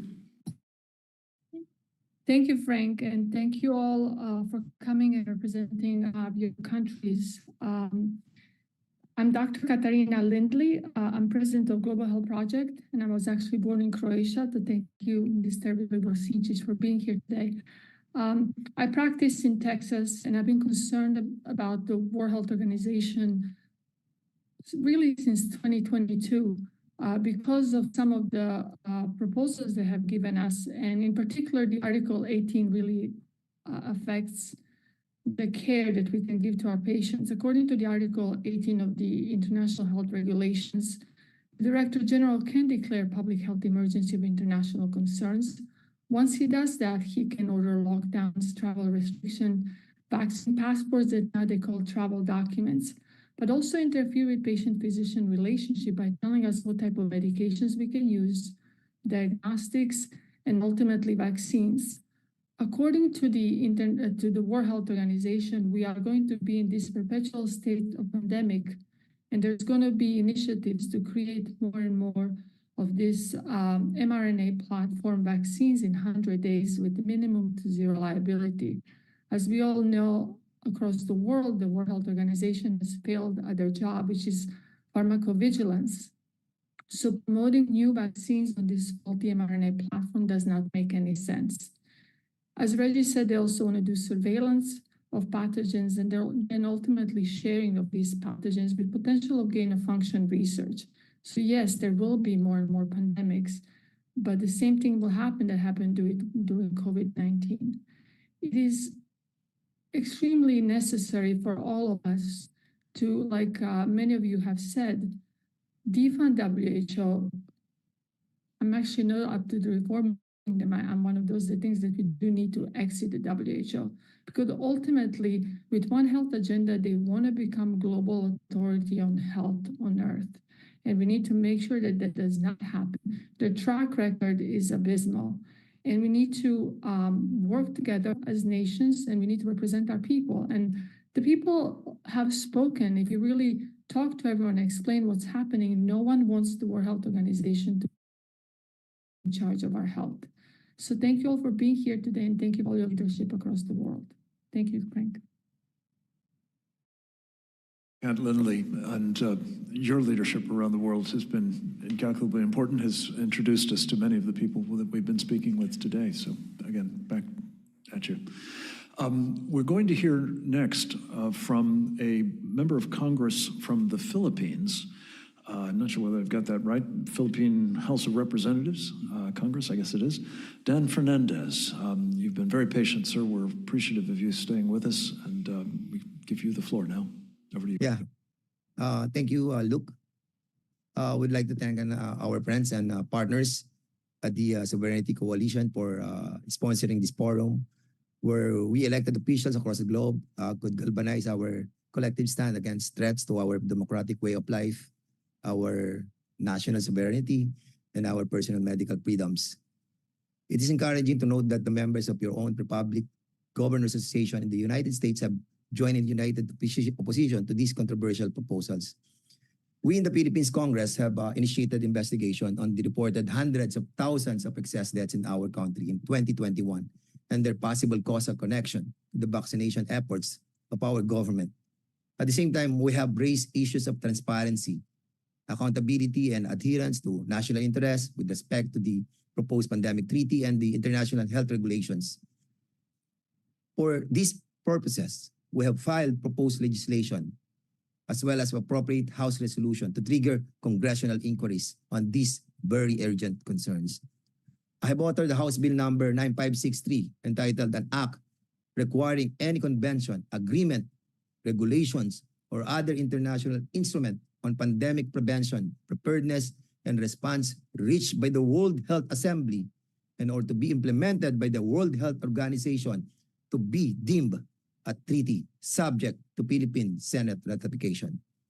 I have also sponsored House Resolution number 1481 entitled Resolution Directing the Committee on Public Order and Safety to immediately conduct an investigation into the 297,000 excess deaths in the Philippines in 2021 based on data from the Philippine Statistics Authority, as the possible cause of such deaths threatens public order by putting into question the overall safety and efficacy of the response of our healthcare system during the time of pandemic.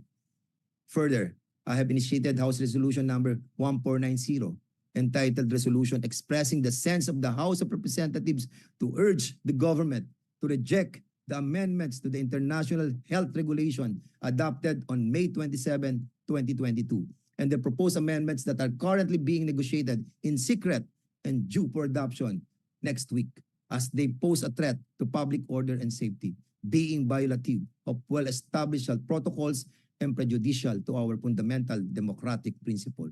During our congressional investigations, some of which I have initiated as motu proprio inquiry as chairman of the Committee on Public Order and Safety, we have tried to summon the representative of the World Health Organization in our country to shed light on the various issues surrounding the proposed pandemic treaty and IHR amendment. But to my dismay, in his reply, he invoked his immunity to any inquiry and legal process in accordance supposedly with the WHO Constitution. One can just imagine then if this is presently the stance of the WHO. What would happen if such body is further empowered as a super governmental authority on matters of health? Its leadership probably could easily ignore state concerns and escape official scrutiny and accountability. Dear colleagues, even if we give the WHO and the World Health Assembly the benefit of the doubt, even if we assume that they are sincerely motivated by the desire to deal with the unimaginable ravages of future pandemics, we need to warn them now that they are going about it all wrong if they think that democratic values, national sovereignty, personal freedoms, and requirements of transparency and accountability may all be sacrificed by the altar of medical expediency. Then we have to differ strenuously.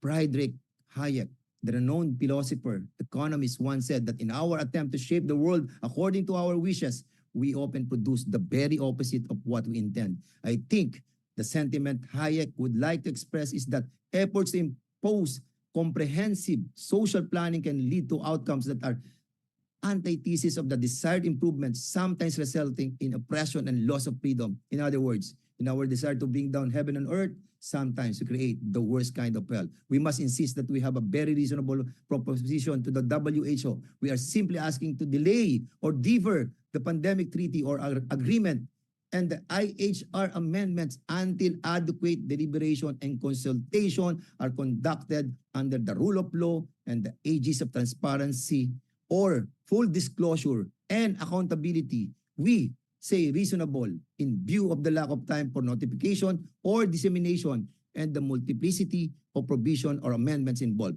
We in the Philippines will continue with our due diligence while we are the forefront of a rule-based international order. We do not want the rules to be skewed or stacked up against our time-honored values based on democracy, human rights, and national sovereignty. Thank you so much and good day. Thank you. Very well said. We're going to hear next from one of Matt Staver's colleagues. They have an operation that is bringing, I think, to bear both the intellectual capital that you were treated to from Matt earlier in the program, as well as a little bit of political muscle, if I can call it that. John Stenberger is the president of the Liberty Council Action, and we wanted to hear from him briefly before we move to our last two speakers from overseas. John Stenberger, welcome. Thank you, Frank. So Liberty Council Action represents millions of Americans who are very concerned about the lack of transparency, the lack of due process, and the lack of proper communication. And I would just want to highlight one aspect of this, and that is the word stealthy has been used over and over again. That's exactly correct. This proposal is inaccessible largely to the average citizen. They don't even know what the World Health Organization is, much less its scope of its power, its influence, who controls it, who owns it. So this is not something that's accessible to even politically aware people. I mentioned the other day just the word who, and they said, is that a rock band? So, I mean, it's just really something that's not accessible to the average voter. Even the average informed voter has no idea this is going on. And so it's very concerning in that way. The media is largely ignoring the issue, not covering it, and when they are covering it, not covering it fairly or accurately in terms of the scope and the danger of what's involved, and certainly not covering the dissenting opinions that are being expressed here today on this particular program. And so the problem is it's simply unbelievable. The scope is so large, it's so magnitude, the power being given to the WHO in this situation, in some case of an pandemic or even some other crisis that they determine. Climate change is one of the things that could trigger their power, by the way. It's just simply unbelievable. And this is a major problem because if you're unbelievable, it seems to be uncredible. So really have to explain to people the amount of control, the breathtaking nature of what this is. It's almost diabolical. And it's like when you hear it, it's like that can't be true. When you hear people understand how broad this is, it seems like some kind of a diabolical plot from a villain on a Marvel movie or something. It really is remarkable. So I would say to all of those watching, if you have networks, social media networks, we just need to call people to action. We need to increase awareness. And I just want to take my time to just say this is a call to action. We need to inform people. We need to promote the Sovereignty Coalition's website. We need to get the content from this particular presentation out. This is not fiction, this is fact, this is real, and we need to let people know that. And then the final problem with it, it's a contingency power. This makes it even more troublesome because it's not something that takes effect immediately. It takes effect when the subjective sense of whoever thinks that there's some kind of a crisis, whether it's a climate crisis, whether it's an LGBT crisis, the scope and the power here is just enormous. And so we should just alert people to this, Frank, and let them know this is not a good thing. We need to oppose it. John Stenberger, we've been trying to do that, and I thank you very much for giving us further encouragement. Let me just say personally, I don't believe in the history of mankind there's ever been somebody who has had more power over more people, unchecked, unaccountable, and potentially utterly tyrannical than would be the case if these treaties, either one of them or both, were to be adopted by the World Health Assembly next week. It's all the more remarkable that in the history of the world, so many people have had ambitions to control the world in the way that Tedros Ghebreyesus could, but they've had to use force of arms to try to get it. In this case, it's simply being surrendered to this individual. And I think we've established fairly well in the course of these various comments, he is unworthy of any power, frankly, even the kind that he's exercised to date, indeed malfeasantly in the case of the COVID-19 pandemic especially. We're going to turn to a former member of the Canadian Parliament, Maxime Bernier. Again, thank you, ma'am, for your patience, and we're very appreciative of what you have done in the past in office and what you're doing now outside of the halls of Parliament. Over to you, ma'am. Hello, my name is Maxime Bernier. Yes, I was a former foreign affairs minister under the conservative Harper government in 2007, 2008. And I left the Conservative in 2011 to create the People's Party of Canada. Now I'm the leader of the People's Party of Canada. We are the only national political party in Canada at the federal level that was against the COVID hysteria, draconian measures during COVID. We are fighting for freedom and less government. And it's sad that in Canada, the so-called conservative under the new leader and the Liberals are in line with the pandemic treaty. The conservative leader in Canada won't speak about that. Actually, for us, that's part of our DNA. We created that party based on individual freedom and personal responsibility, fairness and respect. And our goal is to put Canadian first and fighting for Canadian sovereignty. So that's why I'm very pleased to be with you and to fight for national sovereignty across the globe. And as you know, right now, here in Canada, the Trudeau government is one of the worst government.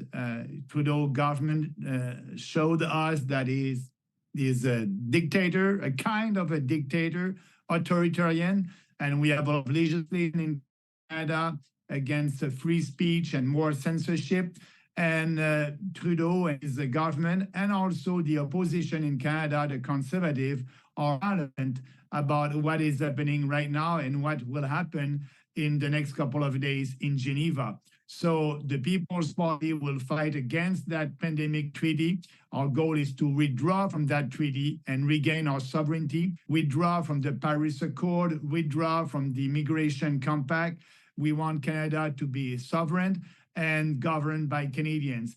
If that treaty is signed, as a lot of speakers said, that will give more legitimacy, more autonomy to non-elected globalist bureaucrats in the UN and in the World Health Organization to dictate their socialist policies to other countries like us in Canada. So I hope that our movement will be successful. We are there to fight for people all across the world, and I'm very pleased to be part of that. So thank you very much for giving me your time, and let's stay strong and free and fight for our citizens.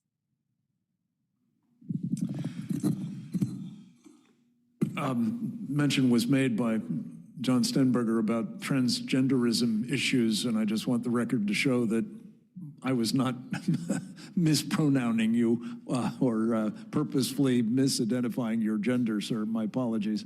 Thank you for joining us, and thank you for the leadership you're exhibiting in Canada. We've been very concerned about the direction of your country under what, as you've said, it seems to be an increasingly totalitarian regime operating at the national level. One can only imagine what it will become if it has this overlay at the supranational level. So Godspeed in your work. We have a very much anticipated speaker from the Israeli Knesset. I had the privilege this morning of joining Senator Johnson, he by video, me in real time, in a debate debate that was taking place in the Knesset. I understand it was an unprecedented debate in that it was open-ended. It had gone on for a couple of hours before I got to it, and it seems to have carried on. Ariel Kellner is his name, and we're extraordinarily appreciative of the leadership he has been exhibiting inside the Israeli parliament at a time such as this. Needless to say, as we spoke of earlier in the program, if you have a Tedros Ghebreyesus authorized to declare anything he chooses a public health emergency of international concern, and then dictate what must be done about it, looking very, very quickly at his recent comments, you see that Gaza is likely to figure as one of those public health emergencies, and one can only imagine what he would do to the government of Israel, to the people of Israel, to the nation of Israel, were he in a position to dictate the response that it must take. We've speculated a little bit about this. Ariel, you may wish to comment on that, or more generally about what is the current attitude of the Israeli Knesset and people, and the upshot of this very important debate earlier today. Welcome, sir. Thank you. Thank you very much. Distinguished participants, dear friends, as you said, I'm Ariel Kellner, a member of Knesset in Israel. Thank you, first of all, for organizing this significant event. Our commitment is to defend our nation's sovereignties, our citizens' freedom, and our democratic institutions. Since the dawn of humanity, there has been a clash between nationalism and imperialism. The imperialism seeks to homogenize the humanity into a uniform shape, directly opposing the essence of nationalism. We in Israel are now in a war with the radical Islam, which is an imperialistic movement and imperialistic ideology. Make no mistake, Israel is just the first in line. The West is next, and the free world should stand with us in this war. However, the global governance is another imperialistic movement. This WHO accords pose a real threat to the sovereignty of our nations. The global governance is a modern imperialism. The efforts to shift power away from national governments to international institutions represent a serious risk to our liberties. We need to stand together in this struggle. And I'm sure that a global coalition and global objection will succeed in dealing with these threats. The minimum I expect, the minimum we need is that it will be emphasized in the accords that the accords will not violate the sovereignties of the states according to the way they define it. This is the minimum we expect, I expect, and this is the minimum we need to stand on. So thank you very much, and good luck to all of us.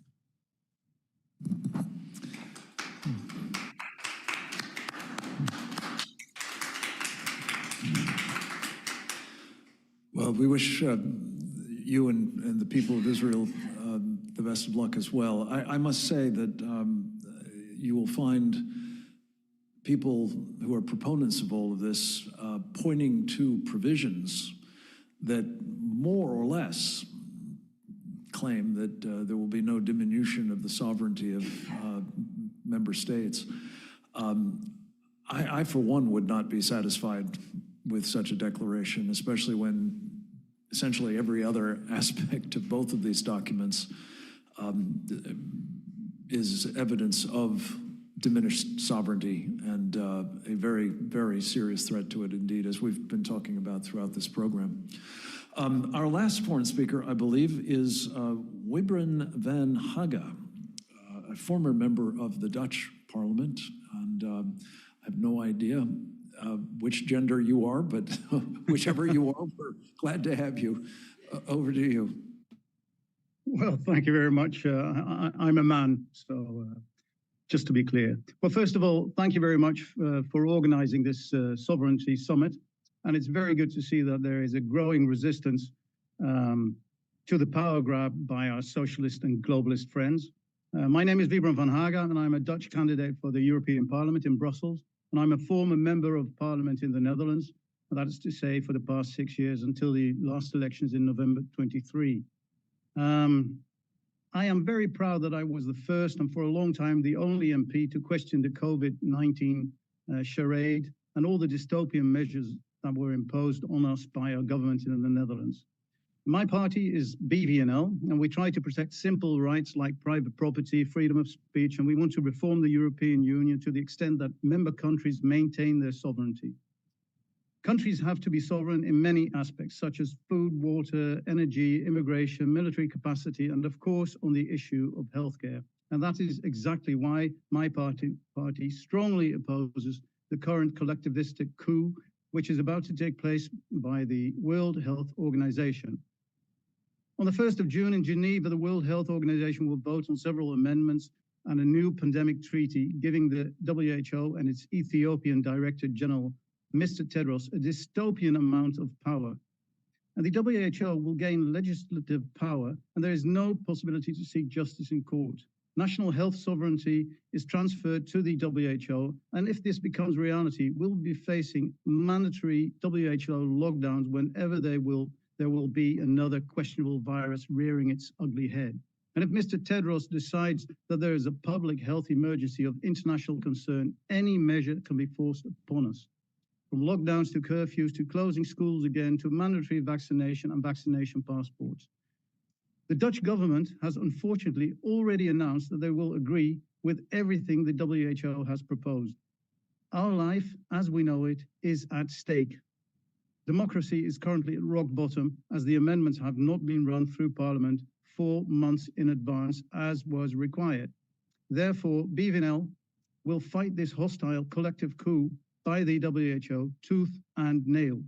Because if we lose our freedom now, we will be forced to live in a one health dictatorship run by the WHO. And that is why BVNL will be in Geneva during the WHO summit to try to prevent this Orwellian totalitarian system from being introduced. Join us, fight with us, and vote for BVNL so we can continue to fight for our rights in Brussels, for our freedom against all these unelected bureaucrats in the EU, the United Nations, and the World Health Organization, in the interest of all our countries, and of course, in the interest of the Netherlands. Thank you very much. Thank you. We're delighted that you were able to participate and that you're getting back into the arena, which is of vital importance, it seems to me. Again, at a time such as this. We have, it turns out, another member that is in the room and identifiable who we would like to call upon. And I have to establish where he is from, Varo Vugeland. And we're going to find Andrew Bridgen. I don't at the moment, but the gentleman, I think, that I just identified, if you are with us. Romania. Varo Vugeland, over to you and identify where you are from, sir, please, if you would. Yes, thank you very much. I am a member of parliament from Estonia, a small country in Eastern or Nordic Europe. And since last spring, really, for 1 year. And unfortunately, only conservatives speak out against the globalist power grab in Estonia, including the power grab of the WHO. Besides being a member of parliament, I'm also a lawyer, and I run a small legal center by which we have taken a good number of cases to the courts to argue that vaccine mandates were unconstitutional. But when doing so, we have seen the repetition of one and the same pattern time and again. The courts have stated all the time that the limitations on constitutional rights, most of all vaccine mandates, were justified because the government based them on the recommendations of the WHO and other international bodies, which the courts will not question, with the competence of which the courts will not question. This is how the mechanism is to function, and this is why it is so dangerous. In the end, we will be incapable of defending any of our rights in courts because, you know, the recommendations of the WHO stand outside the sphere of criticism.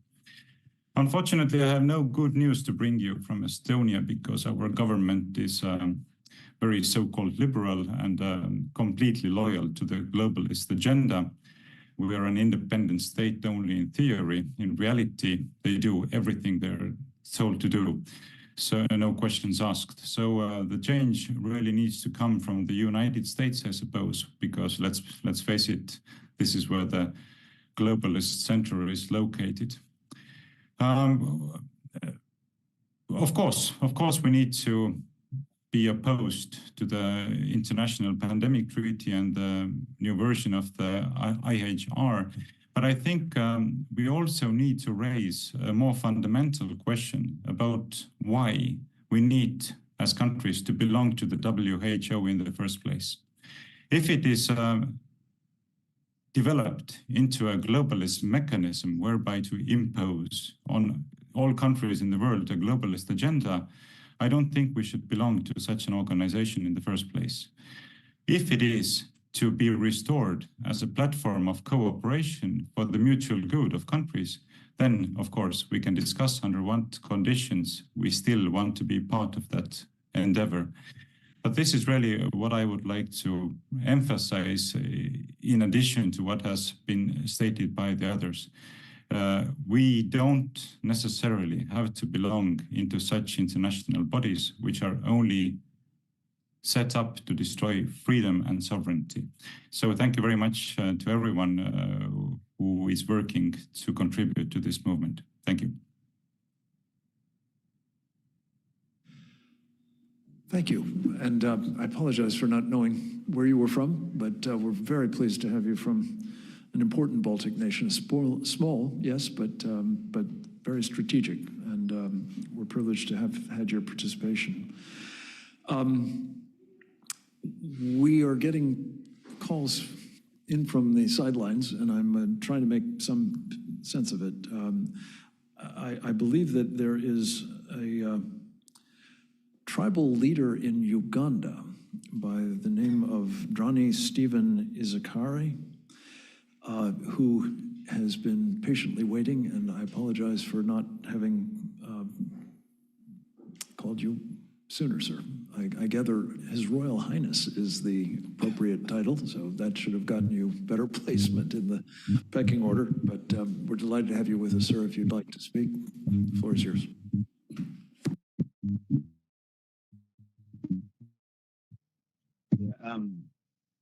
It's evening here, this morning over in the US, and greetings from Uganda. I'm sorry I'm not going to be able to see these notes because the light's really gone down and it's so dim. But my only one thing, my one concern, let me start from the initiation of the World Health Organization. I thank everybody at the Sovereignty Council for bringing this topic into the light of people. I know I would appear to be at the lower bastions of community leadership. But however, I just want to thank all the people in the struggle to cause this nonsense to disappear. You see, we're not living in a movie. We are living real lives.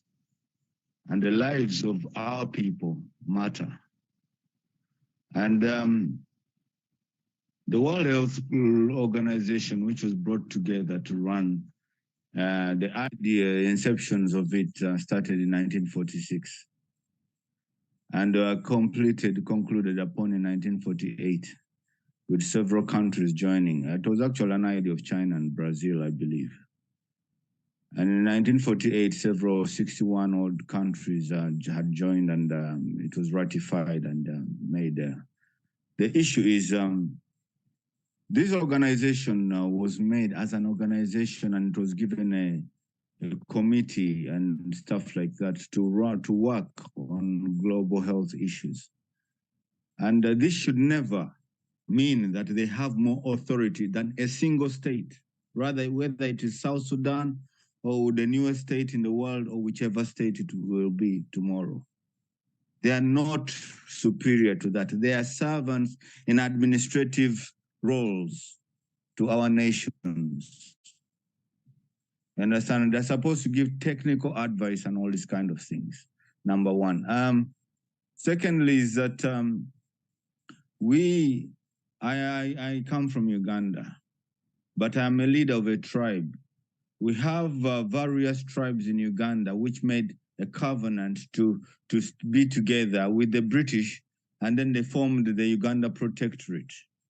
That means we're individual nations of peoples that have come together to do that.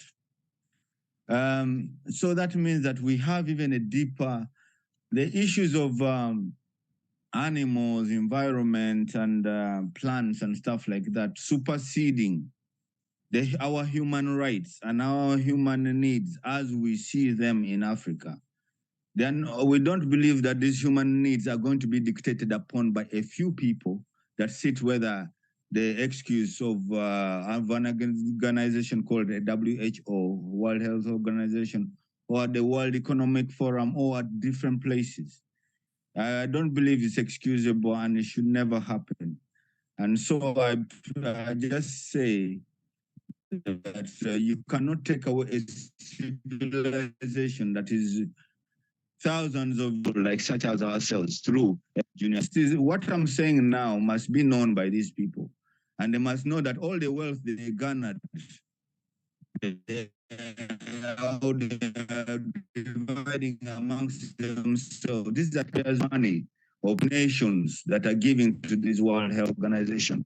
And so any other wealth that comes from the World Economic Forum membership or the Bill Gateses and all this kind of stuff, that is their money, which they have made in this dispensation of our global current economic thing. And it was made by people that work within our institutions. So we should not be taken for fools or for a ride. This is what this is my message to the World Economic Forum or to the World Health Organization.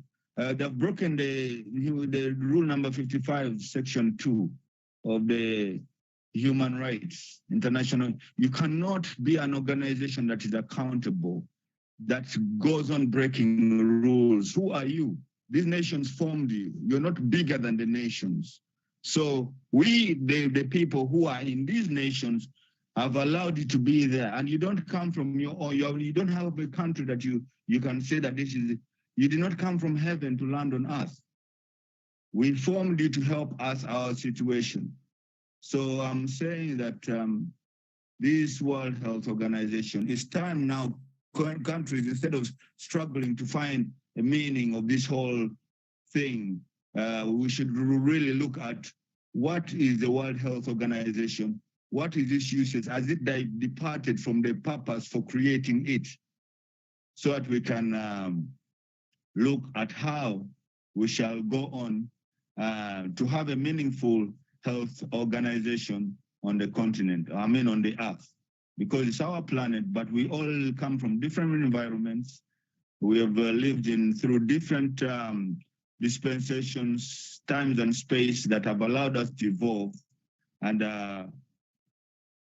everything else that goes with that. So we appreciate our history and our identity. Our sovereignty is our identity. So I think let me stop there in the interest of time, but I would have a lot more to say. But God bless you, everybody that's on this forum, for putting this on. But this is a battle. We so appreciate your comments, sir, and that we were having a little bit of technical issues there, but I think we got the very important thrust of it.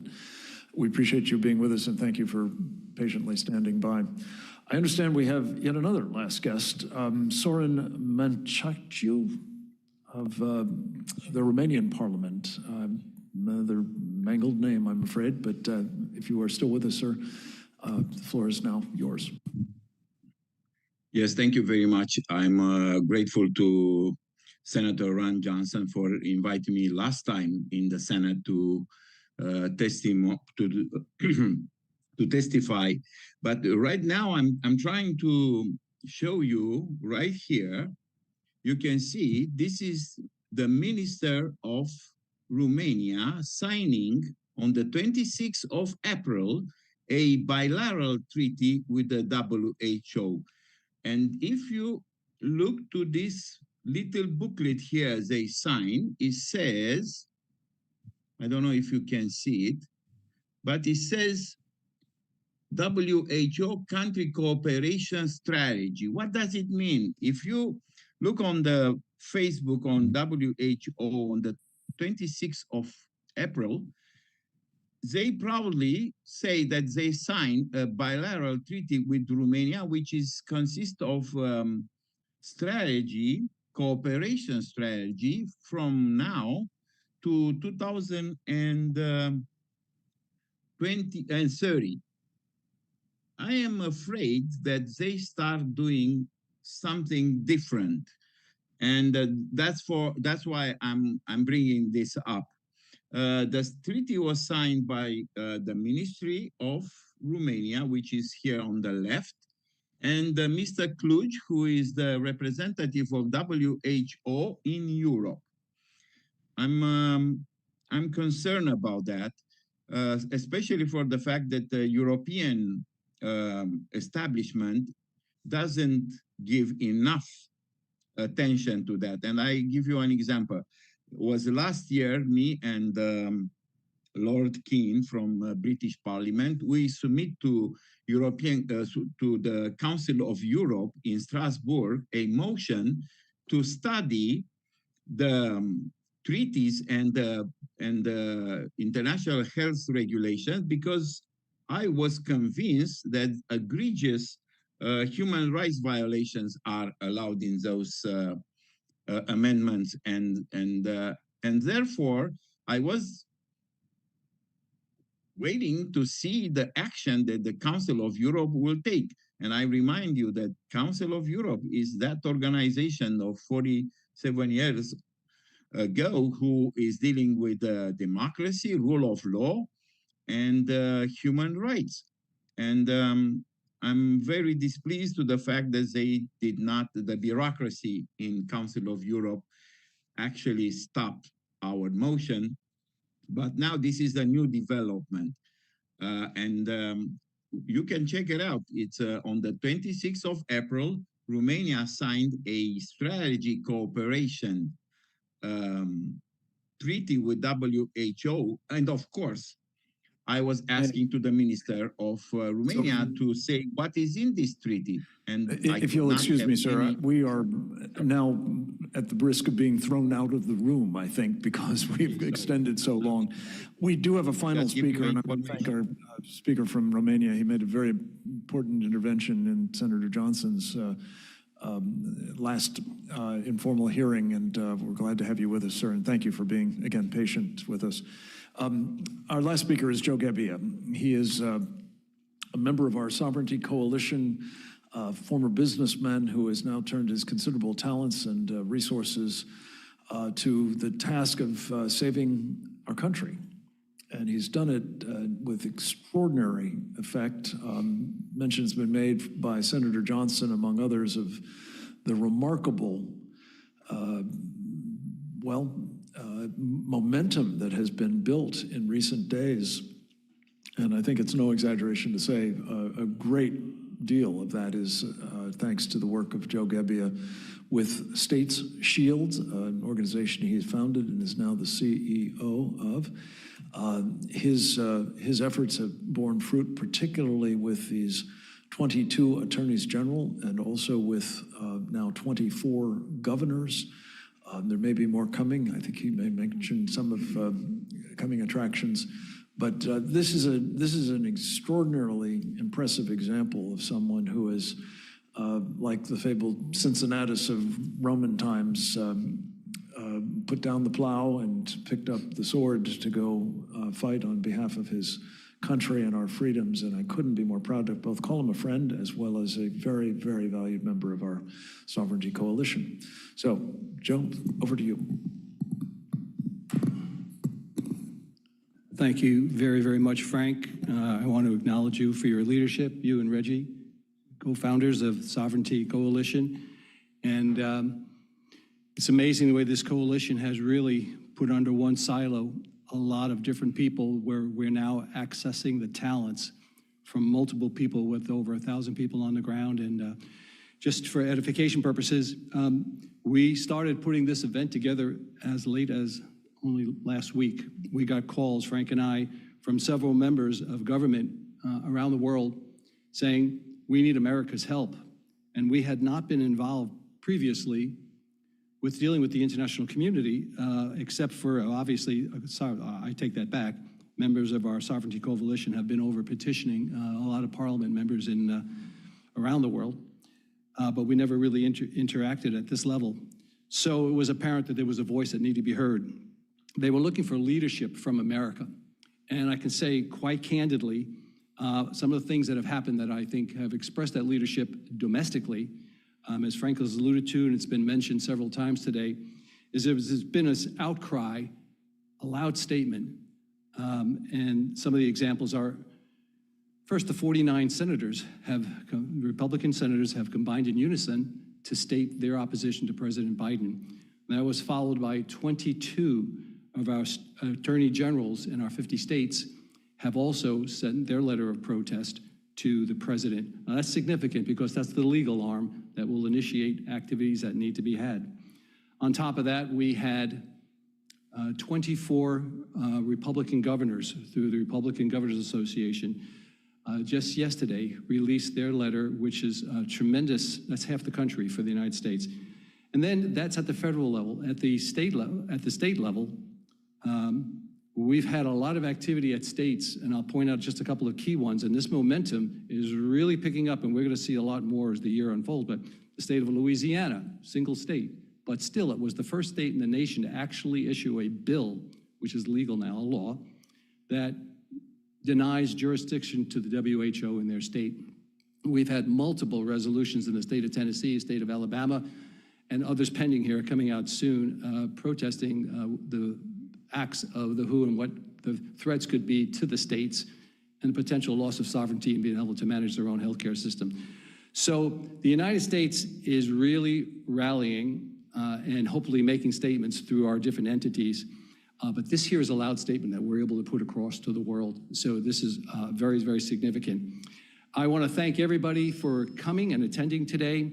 And I can say without any hesitation, the world has finally had its day to speak its mind, and your voices have been heard loud and clear. We've heard repeatedly many of the same issues from different corners of the world.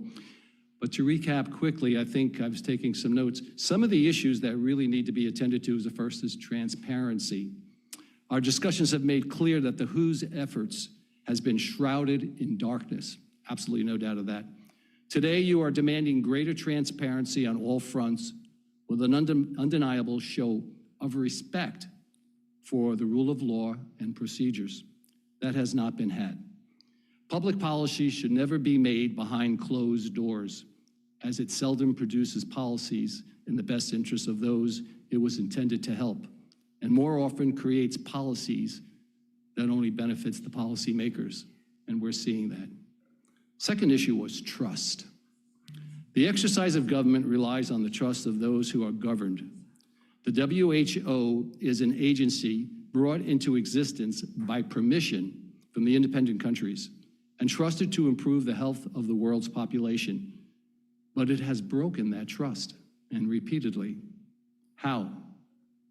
As mentioned by a lot of these speakers today, by collaborating with bad actors to cover up the source of the COVID-19 virus, by its pandemic malfeasance, recommending COVID policies not premised in scientific fact, but instead designed to minimize the rights and the freedom of individuals, and promoting dictatorial demands for lockdowns, vaccine passports, business and school closures, travel restrictions, and you've heard the whole litany of the list there. It goes on and on and on. The WHO's leadership lacks accountability to the sovereign nations that have given the organization its public health role. Today, you, as the world leaders, are demanding real accountability and are sending the message that to regain the trust of the world, the WHO must become more accountable. On the issue of excessive power, the role of the WHO is to promote policies that improves the health of the world. We have seen, however, that its leadership is more interested in consolidating their own power base and creating a one world order in which they are the power brokers. The recent wholesale dumping of any phrase or term deemed potentially hazardous to getting the new IHR proposals approved demonstrate that they are more interested in accumulating power than they are in serving the people of the world. As the old saying goes, power corrupts. Absolute power corrupts absolutely. Having demonstrated its inability to properly exercise a little authority, the WHO should certainly not at this point be trusted with authority and these agreements would give it. The bottom line is the WHO proposals created in the dark and rushed through, not due to public need, but rather to aggregate power to the WHO's Director General, are not ready for prime time. There is certainly a need for nations to cooperate on these issues, but this is not the way to get there. So there's a bigger picture to make sure everybody understands that goes on here. We're talking about a single incident, a single situation here about trying to deny the WHO the opportunity for this power grab and to create what in essence would become the first existence of a new world order. This is part of a whole scenario of events that are planned to unfold throughout the world. And the next one, as was also mentioned, was the United Nations meeting this fall, which is going to be seeking similar type of powers for the director there within the United Nations. It starts here. It certainly doesn't end here if this gets approved. And it's just going to morph, and the rights and freedoms of the world will continue to be denied regularly. This has to be stopped. And I thank all of you for your attendance, and I'm going to turn it back to Frank now. Thank you, Joe. Very well said. I'm going to close it out, if that's okay, Reggie, just to make sure that we don't get thrown out lock, stock, and barrel here with breakage of equipment, among other things. This has been an extraordinary event, and I'm very proud that despite some technical difficulties and delays and all the rest of it, that we did, I think, achieve the purpose, which is to demonstrate that there is a world now rising up in opposition to the World Health Organization's clandestine agenda to become the dictator in the person of Tedros Ghebreyesus of public health policy internationally. As I think each of our speakers has in their own way made very clear, this is totally unacceptable. And one of the things that is so important to understand is it couldn't possibly be happening if this were being done above board. If anybody in the world was actually given an opportunity to do what our friends in Israel have just done today, which is to become aware of the, well, silent coup, I guess is what somebody described it as, the takedown of our sovereignty. I appreciate the patience of each of our speakers, especially those who were with us for the better part of 3 hours, who have contributed so much to our understanding of their national perspectives on this and helped us as our own parliamentarians, our members of Congress and the Senate, have informed the world about how there is now a rising opposition to all of this on the part of American leaders.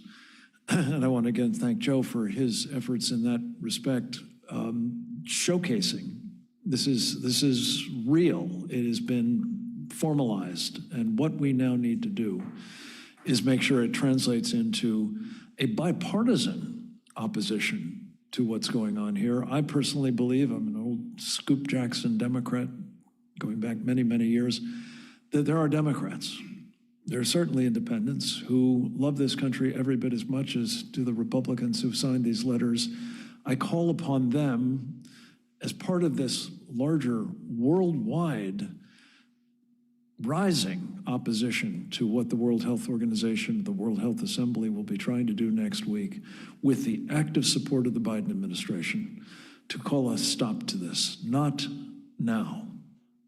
And whatever it does happen in this country, if it does in fact eventuate, that it not be inflicted upon our people without the formal advice and consent of their elected representatives in the United States Senate. And a similar process, I hope, everywhere else around the planet. With all of that said, again, our thanks especially to this incredible team, our revered colleague Didi Laugesen and Oleg Atbashian and Justin Johnson and so many others who've made this possible. It only was possible with their help, and it almost wasn't even with it. So we're especially grateful for their patience and tenacity. But again, thanks to this audience, and I hope to those who will be watching this program in the days to come. Those are precious days before freedom is potentially snuffed. Thank you, and God bless.